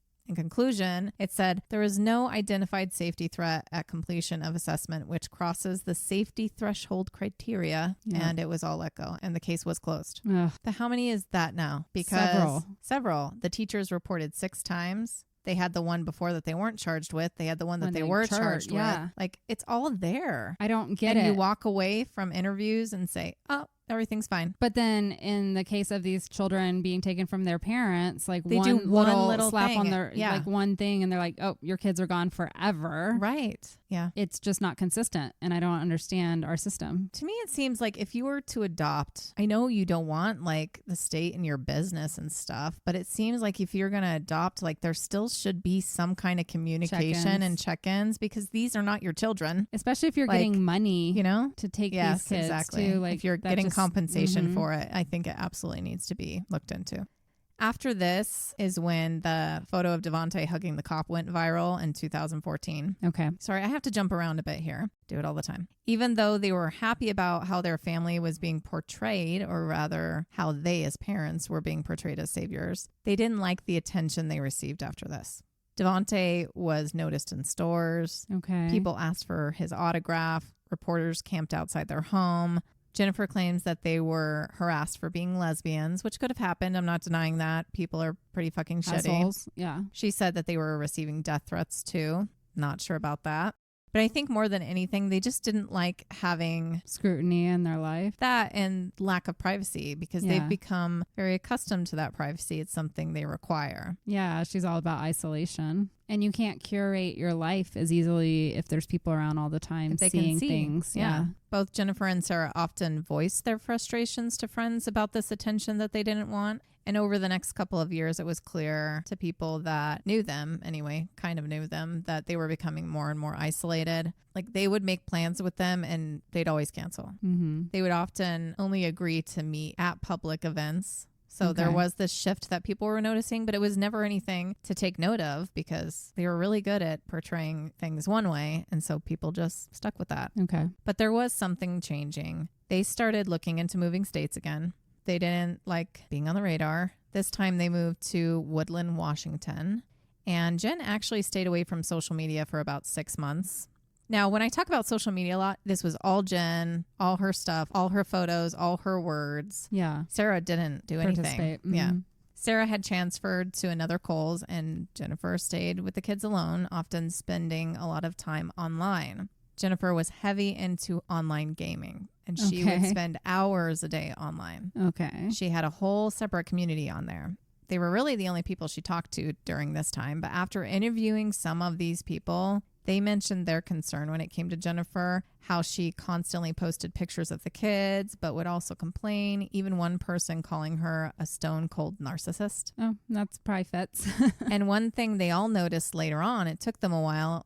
It wasn't until after something in the future happens that Yeah. she never once talked about Ciera. She never mentioned her wife and she never mentioned she was a lesbian. So they found that all to be really odd. Okay. Like she would post pictures all the time of her kids, but Not her wife. I guess they just thought that she was a single woman or maybe had a husband and they had adopted these black children together. It was just never discussed. Okay. But she would always talk about how hard it is to be a white mom to black children and all the looks that they would get. And interestingly enough, even though Ciera was never mentioned, Jennifer actually made Ciera do parts of the game. So it's like when Jennifer had done too much in the day, she expected Ciera to get on her game and like do some stuff when she got home from work or before she went to work. What? She was very, very obsessed with this game. What game was it? It was something Oz, like I don't know. it was a Facebook game. I don't know. I know nothing about this online gaming stuff. So like her wife comes home and she's like, hey, I'm having a hard time passing this level. Can you sit down and figure it out? I know that. So she, in this game, I only heard parts of it, but it's like, you know, when you're really involved in a game, you can join groups and then those groups have leaders and then, you know, you're in this thing together. And for this particular game, it was clans. You would be in clans together and Jennifer was the head of a clan. Oh, She was very involved more than just being a single player. yeah. And other players, after finding out what happens to them later, are infuriated because they knew how much time she was spending on this game that they were like, there's no way she's teaching those kids. No, the kids aren't getting any And education. To find out that they were withholding Food. food from the kids, they're like, we know how much it costs to keep upping yourself in this game and to get all the stuff. Oh. They felt this ping of shame that they were like almost involved in it in some way because They were encouraging all of this it. was going towards the game Yeah. and nothing was going back to the children and they didn't know. That's just messed up. So messed up. So this is 2017, and they moved into a home next to Dana and Bruce DeKalb in Woodland. Okay. They were told that a family of 6 kids was moving in next door, but they didn't see the kids for months. They lived in a heavily wooded rural area, which is good for privacy. Yeah. The first time they met any of the Harts was one night when there was banging on their front door. Dana was asleep upstairs, so Bruce answered the door. It was Hannah. Okay. Upon seeing her, they thought that she was maybe 5 or 6 years old. Wow. She was wrapped up in a blanket and her hair was full of twigs and leaves. She begged him to hide her. Oh. She said that she had jumped out of a 2-story window to get to them. She told him that her adoptive parents whipped them with belts. You know, this is in the morning. Like, he's trying to assess the situation. And before he could really think through anything, Hannah runs inside the house and runs upstairs and into the main bedroom where Dana was, waking her up in the process. Hannah pleaded with them, saying, "You gotta help. You have to protect me. Don't make me go back. They're racist. They abuse us." Oh my God. But it wasn't long before they heard Ciera and Jennifer and the other kids yelling for Hannah and saw their flashlights coming towards their house. They barged into the home. They weren't invited in. They went in, searching their home for Hannah. Now, if something was happening to my daughter and I thought she was in someone's home, I would also barge in. Yes. But this isn't, it's back and forth. It's a different situation here. Hannah was found balled up, hiding between the bed and the dresser when they found her. Confused by everything and it all happening so fast, Jennifer asked Dana if she could speak to Hannah alone, and she let her. You know, it's something that she struggles with still. Yeah. Next thing they knew, they were walking down the stairs. Hannah was quiet. Jen said, "You need to tell these people you're sorry." Hannah said, "Yes, ma'am." "And you need to explain that you just had a really bad week." Again, "Yes, ma'am." Dana felt horrible about it all. She had taken sleeping medication or like supplements, and she was like half out of it during this whole thing. I mean, that would be really disorienting. And yes. Yeah. But they did plan to call child services in the morning. That's good. But before they could do that, the family took off. No, their doorbell went off at 6:30 in the morning. Oh, okay. They ignored it at first, but the doorbell rang again about an hour later. And when they opened the door, the entire family was outside, all standing in a line. Jennifer started talking. She said that the kids were adopted. She gave them the whole spiel. The kids were adopted and that they had been drug babies. She mentioned that Hannah was 12 and that her mom had been bipolar. Dana and Bruce immediately were shocked by this because Hannah is the smallest kid of them all. They thought she was 5 or 6. Right. It wasn't adding up. It didn't help that Hannah didn't have those 2 front teeth. That made her look like a young kid, like we said, who had just lost them. But what is even crazier than Hannah not being 5 or 6 is that she wasn't even 12. Jen lied. Hannah was 16 years old. Oh my God. Unfortunately, by the time the DeKalbs learned of her actual age, it's going to be too late. And if you're listening and you want to see what I'm talking about right now, go look up a photo of the family from 2016. Search Hart family 2016 matching shirts. It should pop up. They're all in blue t-shirts. They wore matching shirts a lot. And I'm going to show Kendra real quick. Hannah is the smallest of them all. I thought she was the youngest for She's sure. the smallest. She's the only one not showing her teeth, so I assumed she had to be the one without her teeth, but I thought she was younger. Look how tiny she is. She can't be 16. She's 16 in that photo. It's insane. Insanity. She's tiny. Just looking at the photos, knowing their actual ages and everything, I don't know how they were on social media as long as they were, and then people thinking that it was okay. How they looked. How is she 16? Like, I can't. I know. Isn't it crazy? It shows Hannah's 16, Abigail's 14. Abigail looks about 8 to 10. Ciera's 12. She looks 8 to 10. The boys are a little bit taller, but even they look young. Like Devonte, how old is he in that Devonte's picture? supposed to be 15 in that picture. He looks like he's 10 or 11. Markis is 19. He probably looks like 15. And then Jeremiah is 14. He might be the only one that looks his age in this whole picture. And then Jennifer and Ciera were 38. Wild. It's just wild. So anyway, Jen went on explaining how Hannah's teeth were missing because she knocked them out in a fall and didn't want them replaced. Yeah, no kid wants...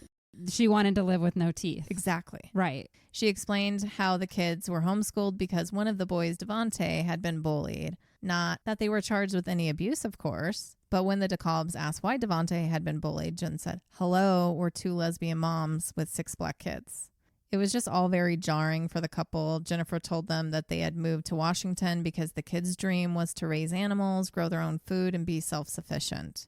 This conversation went on for about an hour, by the way, When she mentioned that their oldest son, Markis, was 19, Bruce made some kind of comment like, you must be getting ready to leave the house then. And Markis didn't say anything. Instead, Jen answered for him, saying, we certainly hope he's not leaving. Wow. Dana then asked if she could have a moment with Hannah, because Hannah was the one that ran into their house. Yes. They're still concerned. But Jen declined and said, we do everything as a family. Wow. That's when you know something's up. Yeah. And then Hannah walked up to them and handed over a note that she was made to write. It said, Dear Dana Bruce, I stopped this morning because I feel awful about disturbing your peace and worrying you in the middle of the night. I was very frustrated with my brother and didn't handle things very maturely, and I'm sorry for telling lies to get attention. I'm working on being more honest and finding better ways to communicate my frustrations. I've been very sad about 2 of our cats dying recently, so I was just very sad and frustrated last night. Thank you for being kind, Hannah.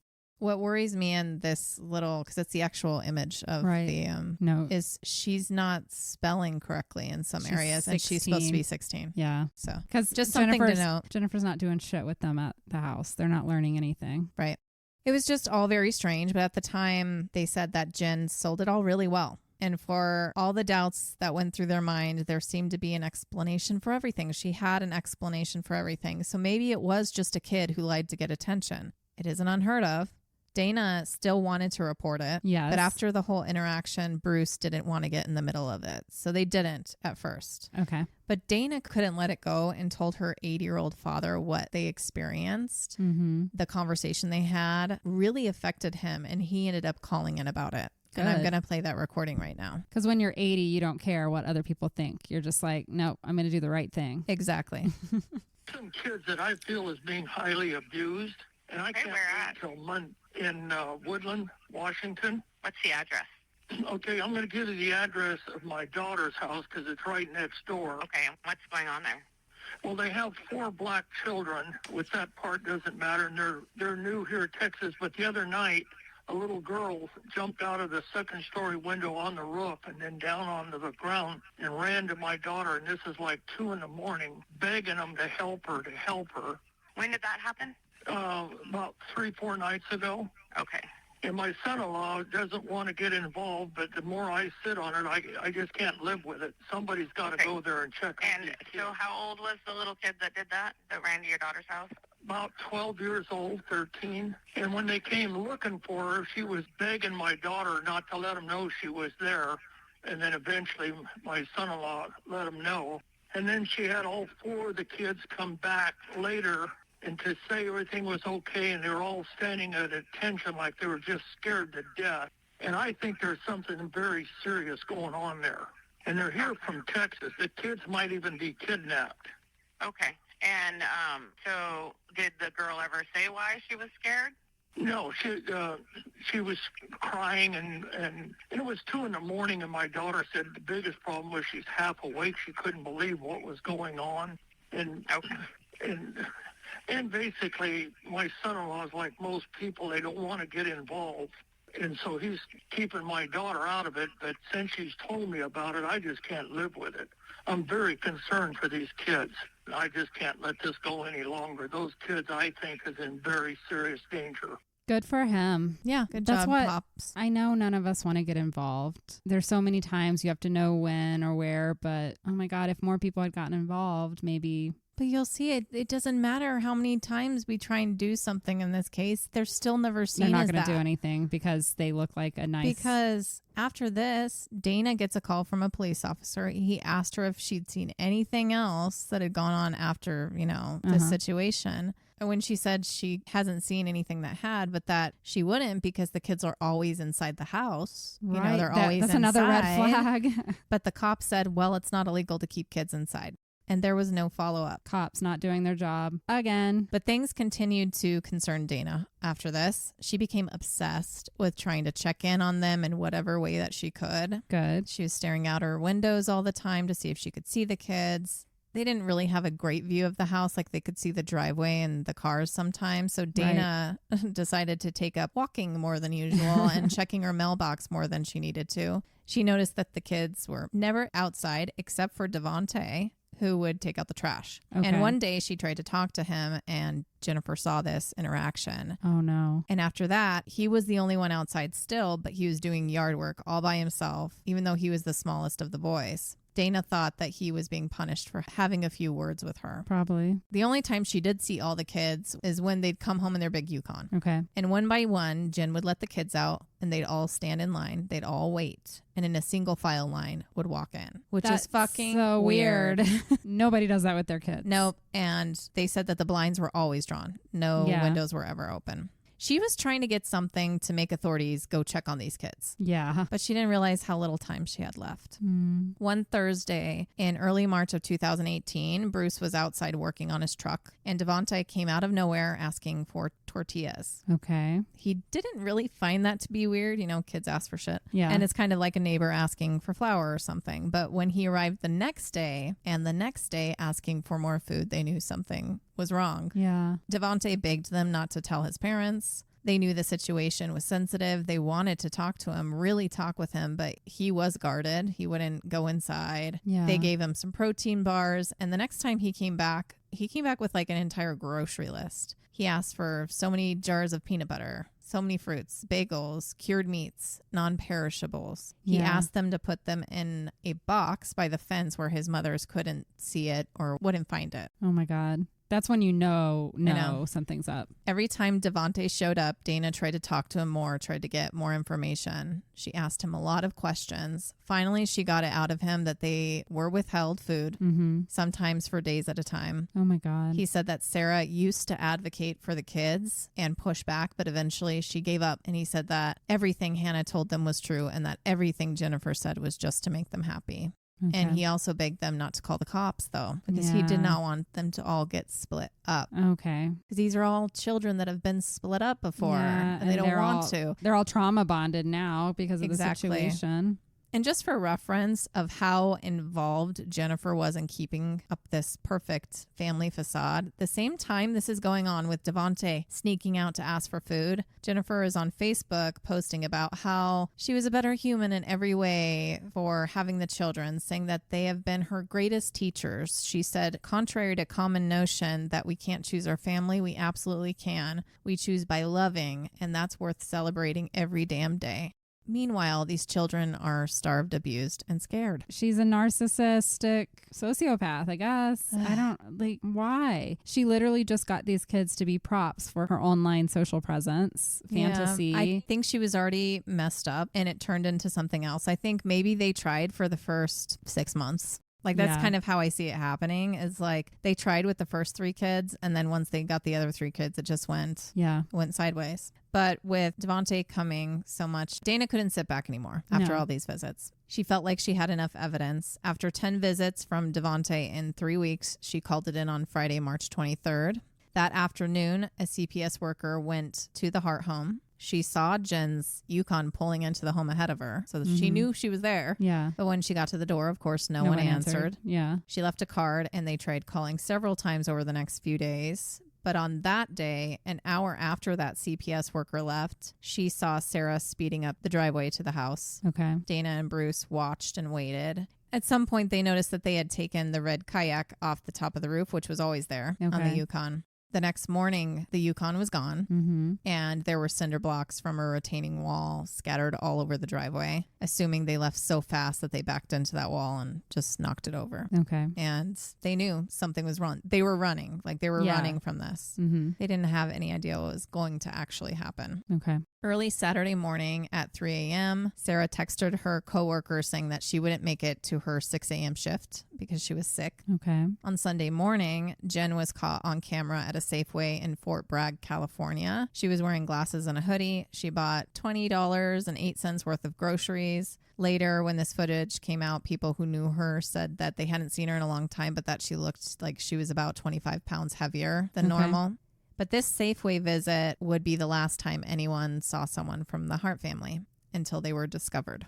Sometime between then and the afternoon of March 26, 2018, Jennifer drove her family of 8 off of a 100-foot cliff in California in Mendocino County near Westport, which is just 25 minutes away from that Safeway. Oh my God. That afternoon, a Kohl's coworker called in for a welfare check on Ciera and the family because she didn't show up for work. Yeah. And her emergency contact, which was Jennifer, wasn't answering, and now both their phones were dead, and, they were concerned. Right. It was just 2 hours after that welfare check call that they found the vehicle. Okay. It was discovered by a German tourist that was on the edge that day. They just looking saw, down at the like- water. Mhm. Okay.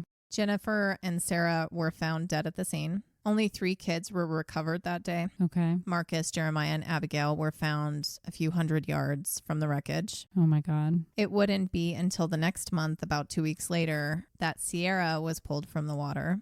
10 months after that, a foot was found, which would later be tied to Hannah. Okay. Devonte was never found. Oh, The sweet, emotional, free hugs boy is just lost out there somewhere. he's in the ocean. Yep. Of course, there are some people who hold out hope that somehow Devonte got away before this happened, and that's why we can't find him, but We would I have would say heard. that's unlikely. Yeah. He would have come up somewhere by now. Of course, at first, the world thinks it's an accident, Yeah. but authorities immediately started putting together the pieces of who this family actually is or was. At the home, it was clean, too clean. The only thing that seemed out of place was a ripped open bag of chicken feed on the living room floor Okay. and clothes that were thrown haphazardly on the couple's bed. What I did find out later is they didn't sleep together. Jennifer and Ciera. Ciera slept on the couch in the living room. In one room, there were 2 tiny beds that were actually love seats that folded into beds, and between that was a mat on the floor. There were no sheets, no blankets. Another room had a single bed, so there were not enough beds for the children at all. Oh my God. Nothing in the room that they shared said that kids lived there. Wow. The only things of entertainment in the house were a few board games and books. They found a pipe and a jar of cannabis, and in the fridge, it was stocked with lunch meat, beef, hot dogs, chicken, the whole Lots of shebang. food. But remember, every single time they were questioned about why the kids were small, it's because everyone was on a strict vegetarian diet. That's right. It was full of meat. So just another lie, Yeah. which breaks my heart. There's so much food in that house, and they're they just were being starving. without- and they were probably holding it over them. And like I said, when I looked at the picture of Jennifer, she was probably what I would say a little chubby almost. So she's eating plenty. Yeah. There were multiple bottles of wine on the counter. People bring this up too because during one of the interviews they had with Child Services, Ciera admitted to having a glass every now and then, but she said that Jennifer doesn't drink. Okay. And so just seeing the multiple bottles, once again, Lies. proves otherwise. In going through documents at the house, going through their phone and computers, they found that over the course of a decade, Texas has paid them over $270,000. They found out that Ciera and Jennifer were also receiving over $900 a month from Social Security for disability payments for Devonte and Jeremiah, not because they were disabled, but because their father, not biological, but the only one they ever knew, Nathaniel Davis, he was receiving it, and he had it set up so that his children were eligible to receive those payments. Oh my God. And after Nathaniel terminated his rights so that Priscilla could adopt them, those payments transferred to the Harts. Oh my God. So his disability was going into her pocket. To play online games and starve his children. You can imagine how he feels about that. That's so When he found out, he didn't even know that was what was Yeah, he probably had happening. no idea. That's so fucked up. The days following the discovery, authorities found out more. En route to California, Ciera asked Google on her phone, can 500 milligrams of Benadryl kill a 125-pound woman? What will happen while overdosing on Benadryl? Okay. What over-the-counter medications can you take to overdose? How can I easily overdose with over-the-counter medications? Is death by drowning relatively painless? Wow. How long does it take to die from hypothermia in water while drowning in a car? She also searched for no-kill shelters for dogs because they had animals. They wanted their dogs to live on, but not my the God. kids, which was a rough find to find on her phone. So did they drop their dogs off somewhere? They left him there with all that chicken feed and all the food. Okay. They just wanted them to not be killed. They didn't want them to be put down. Okay. They'll kill their kids. That's why it's just fucked up. For the children who could be autopsied, they found excessive amounts of diphenhydramine, which is the active ingredient In Benadryl. in Benadryl.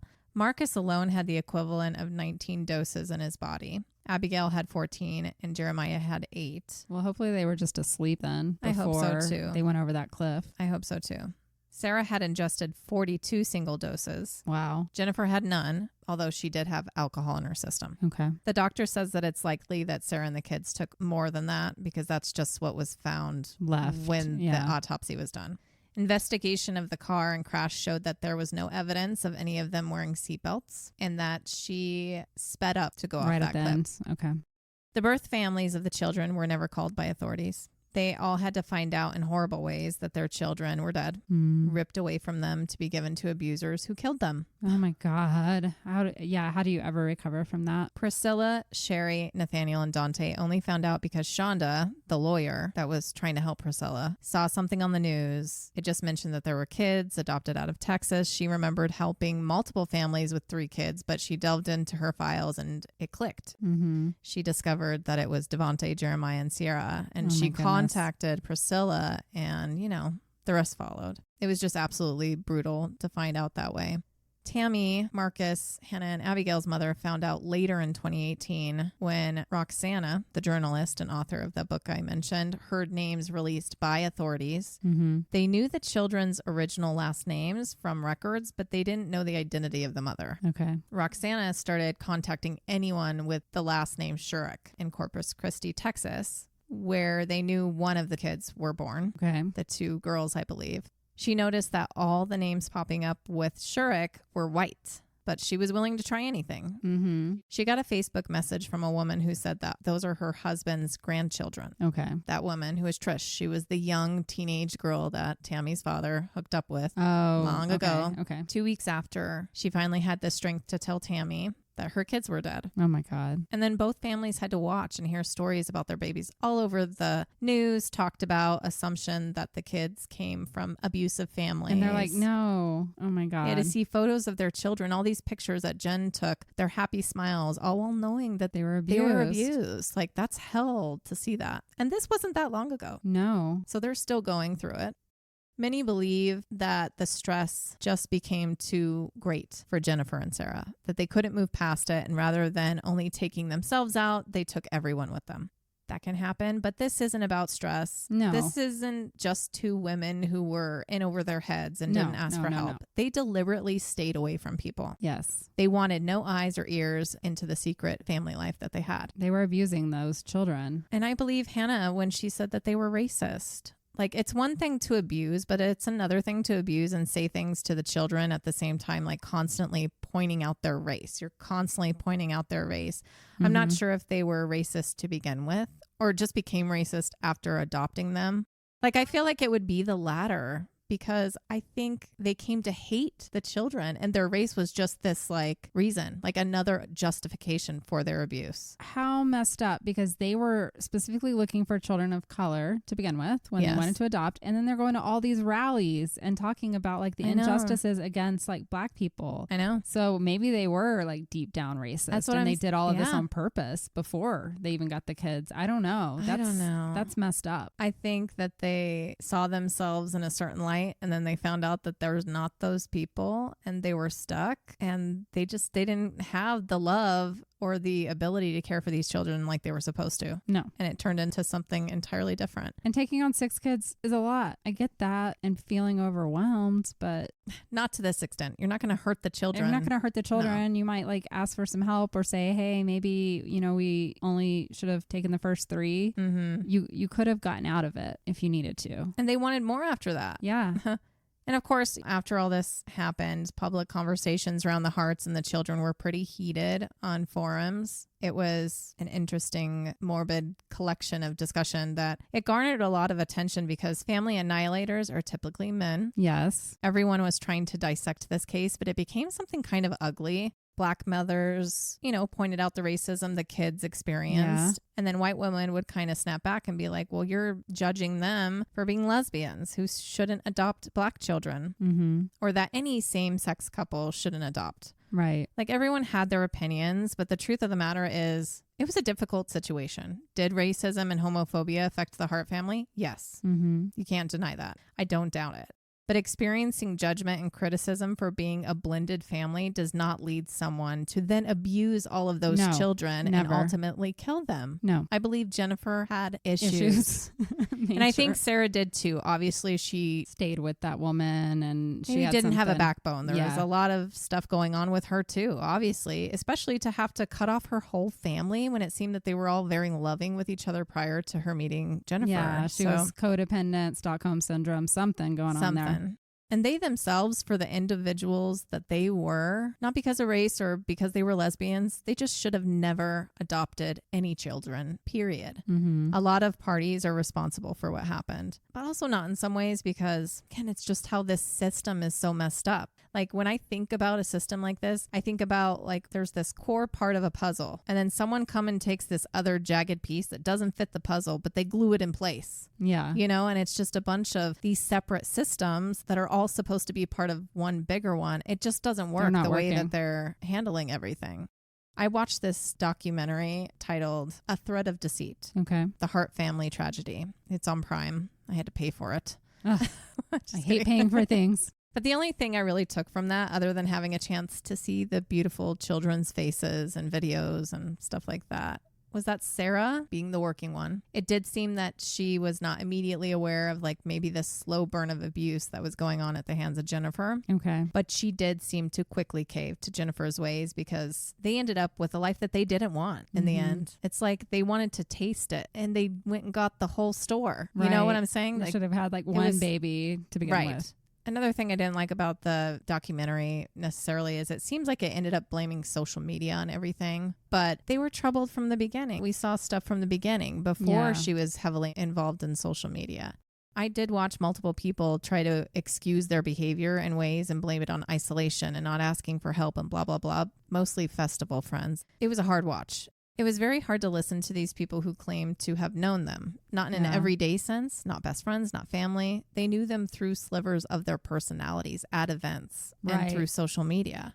Festivals aren't every day. I understand for some people, festivals are like a way of life and you're just waiting for the next one. But festivals are also celebrations. So, of course, you're going to see them in a different happy. Yeah, light. Or at least attempting to be happy. Because people are entirely capable of showing one side to you and being completely different in private. I mean, just stop. Think about yourself. Just think about you on a daily basis. You inherently know that we're different alone than we are with people. Called privacy for a reason. So it seems like they wanted the money, you know? That's what I think. Even Jennifer's dad kind of comes down to that, is maybe it was about the money. Because that was Jennifer's salary, essentially. She never worked. After she had the kids, she just got money from the state and sat at home and played games. She wanted to do all the traveling and stuff, but by herself. Yeah. She just wanted that money to go do those things. And then the kids became this hindrance to her. Yes. And it kind of made me wonder when you said they were trying to get the twins and the one twin had cerebral palsy. I bet that they paid more money they do too. For a disabled child. And that's when my first alarm bell went off. I'm like, they were after the money. That's why they wanted more kids. Or at least Jennifer was. I don't know Ciera's intentions, but she went along with it. Ciera was, the only one working, bringing in the money. And she was the only one that had credit card debt. Most of it, well, she wasn't the only one. I think Jennifer had about $2,000 in credit card debt, but Ciera had 14. So most of even the responsibility in that way went on to Ciera. Yeah, she had to take it all on. Right. And I'm sure that it was a moment of contention if Ciera's realizing that their money is going to a video game. Yeah.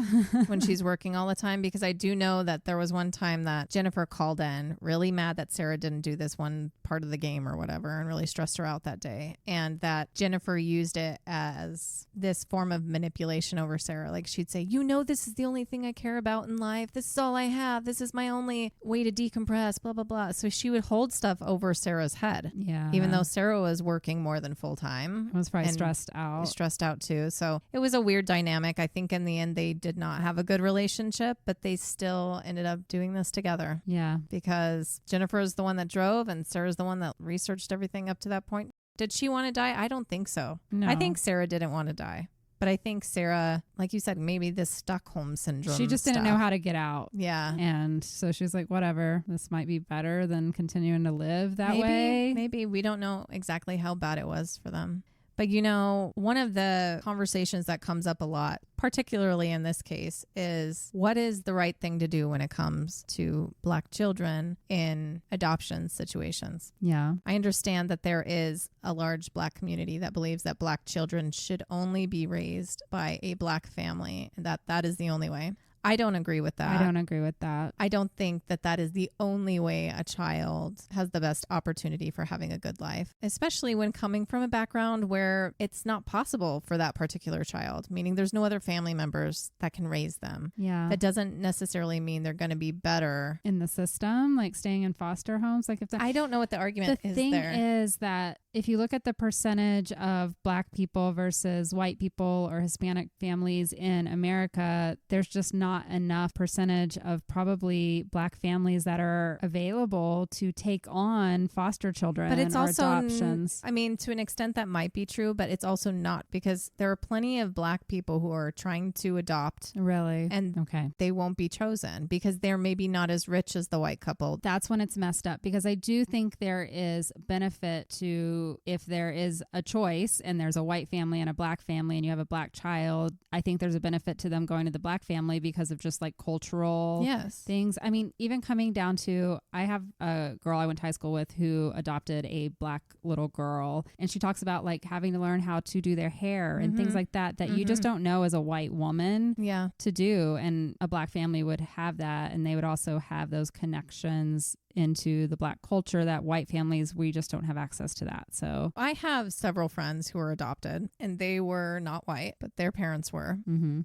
I just remember, just for them particularly, that it was a pretty positive upbringing for them. Yeah. Of course, they were curious about their family and culture, and their adoptive parents did what they could to incorporate that. And they even helped them reach out to family and stuff later on. Did they always get the answers that they wanted? No, but they had this foundation with their adoptive parents to fall back on. And it was similar, like often these parents, they had money, like they were made of quite a bit of money. In a lot of ways, they had more opportunities than I did growing up. And so I was jealous sometimes of my adoptive friends. yeah. But I understand that it makes sense. You want a child to stay with their family Yes. as long as they are safe, cared for, and loved, because that is the core of who that little human being is. Right. And when you are removed, especially for reasons that you shouldn't be removed, you're removing that child's entire life from Yes. them. That's a lot and not something you should toy with easily. No. I understand Black people raising this question because adopted children are more likely to develop mental health issues, including depression, anxiety, and mood disorders. And in this particular situation, I see two broken, mentally unstable women who did it all wrong. Yes. And I just don't see how these women felt so completely ostracized in the 2000s as being a lesbian couple that they felt that the only way to hide themselves from these social workers or just from being in social media was to kill them all. But they had this perfectly curated image of their family, and now on multiple occasions, they're being found out. That's the problem, is they didn't want it to come out. I know, but death was the easy way out. They weren't thinking of the fact that after committing this heinous crime of killing them all, everyone would still find out and their legacy would live on for what they did to these children, and even more than anyone ever knew would come out about what they did. Yeah. Not just the final act, but everything that led up to it.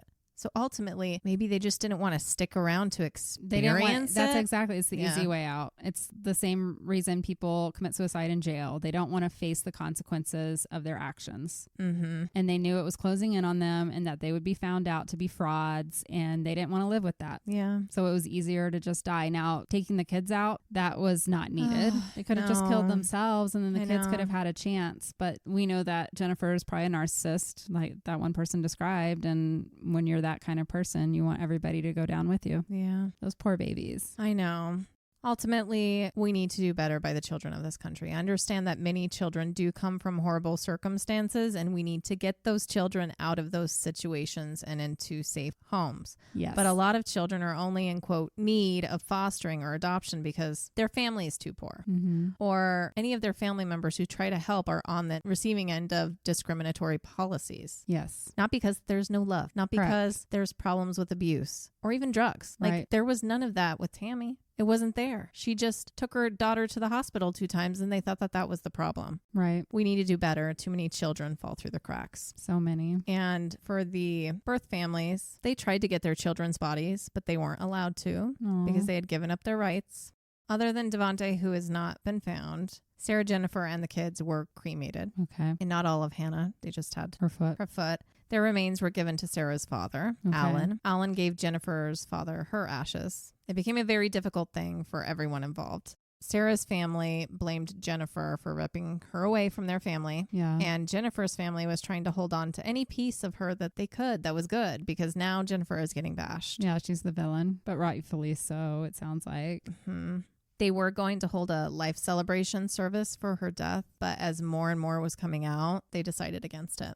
Jennifer's father, Doug, ended up asking for 25% of the kids' remains because technically all items, including their remains, were split 4 ways between the parents, Ciera and Jennifer's parents. Okay. Sarah's mother did not believe that the birth families deserved any of the children's remains, but Doug did. Okay. Doug is Jennifer's dad.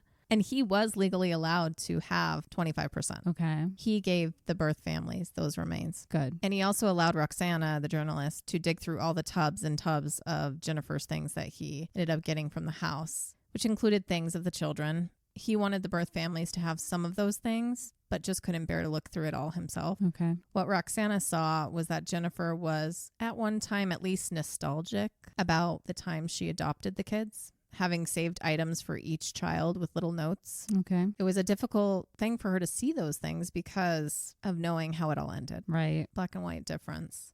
But Doug understood that the birth families deserved better, deserved whatever closure they could get from having some of the remains and whatever mementos could be taken from the belongings. And he wanted to help in any way he could. I don't know what happened with the rest of the children's remains. It's assumed that they were buried with Ciera in South Dakota. Okay. And the same for Jennifer in South Dakota, separately, even though her wish was to be scattered in the Northwest. Anyways, that's it. It's all very tragic. Absolutely horrible. The current child welfare system needs a complete overhaul. But we need money for that. And our government doesn't want to give money to that. They want to give it to wars and rich people. So we won't fix it, unfortunately, because the worst thing you can do in America is be poor. Seriously. It literally That's what it sets is. you back in any way. That's how you end up in prison. That's how your kids get taken away from you. Don't be poor. And it's Don't like, be cool. poor. And even when you try to get ahead, you have to be poor to get the resources that actually feed your family. Yeah. There's so many people who are just on the brink. Like if they make just $25 more, they lose All their benefits. That's so fucked up. There needs to be a transition. It can't be a chop off because you're not providing enough to them otherwise to make up the difference. Like it's not just there. Even if you're getting money from the state, it's not enough to like buy a car that No. can pass emissions. Right. Like there's so many layers to it. Like to go get a better job and all of that, you don't get enough money to get you into that position. So you're trapped. It's a vicious cycle in our country, in these poorer communities. They really truly can't get out. No. Some of them will make it out, like maybe 1%.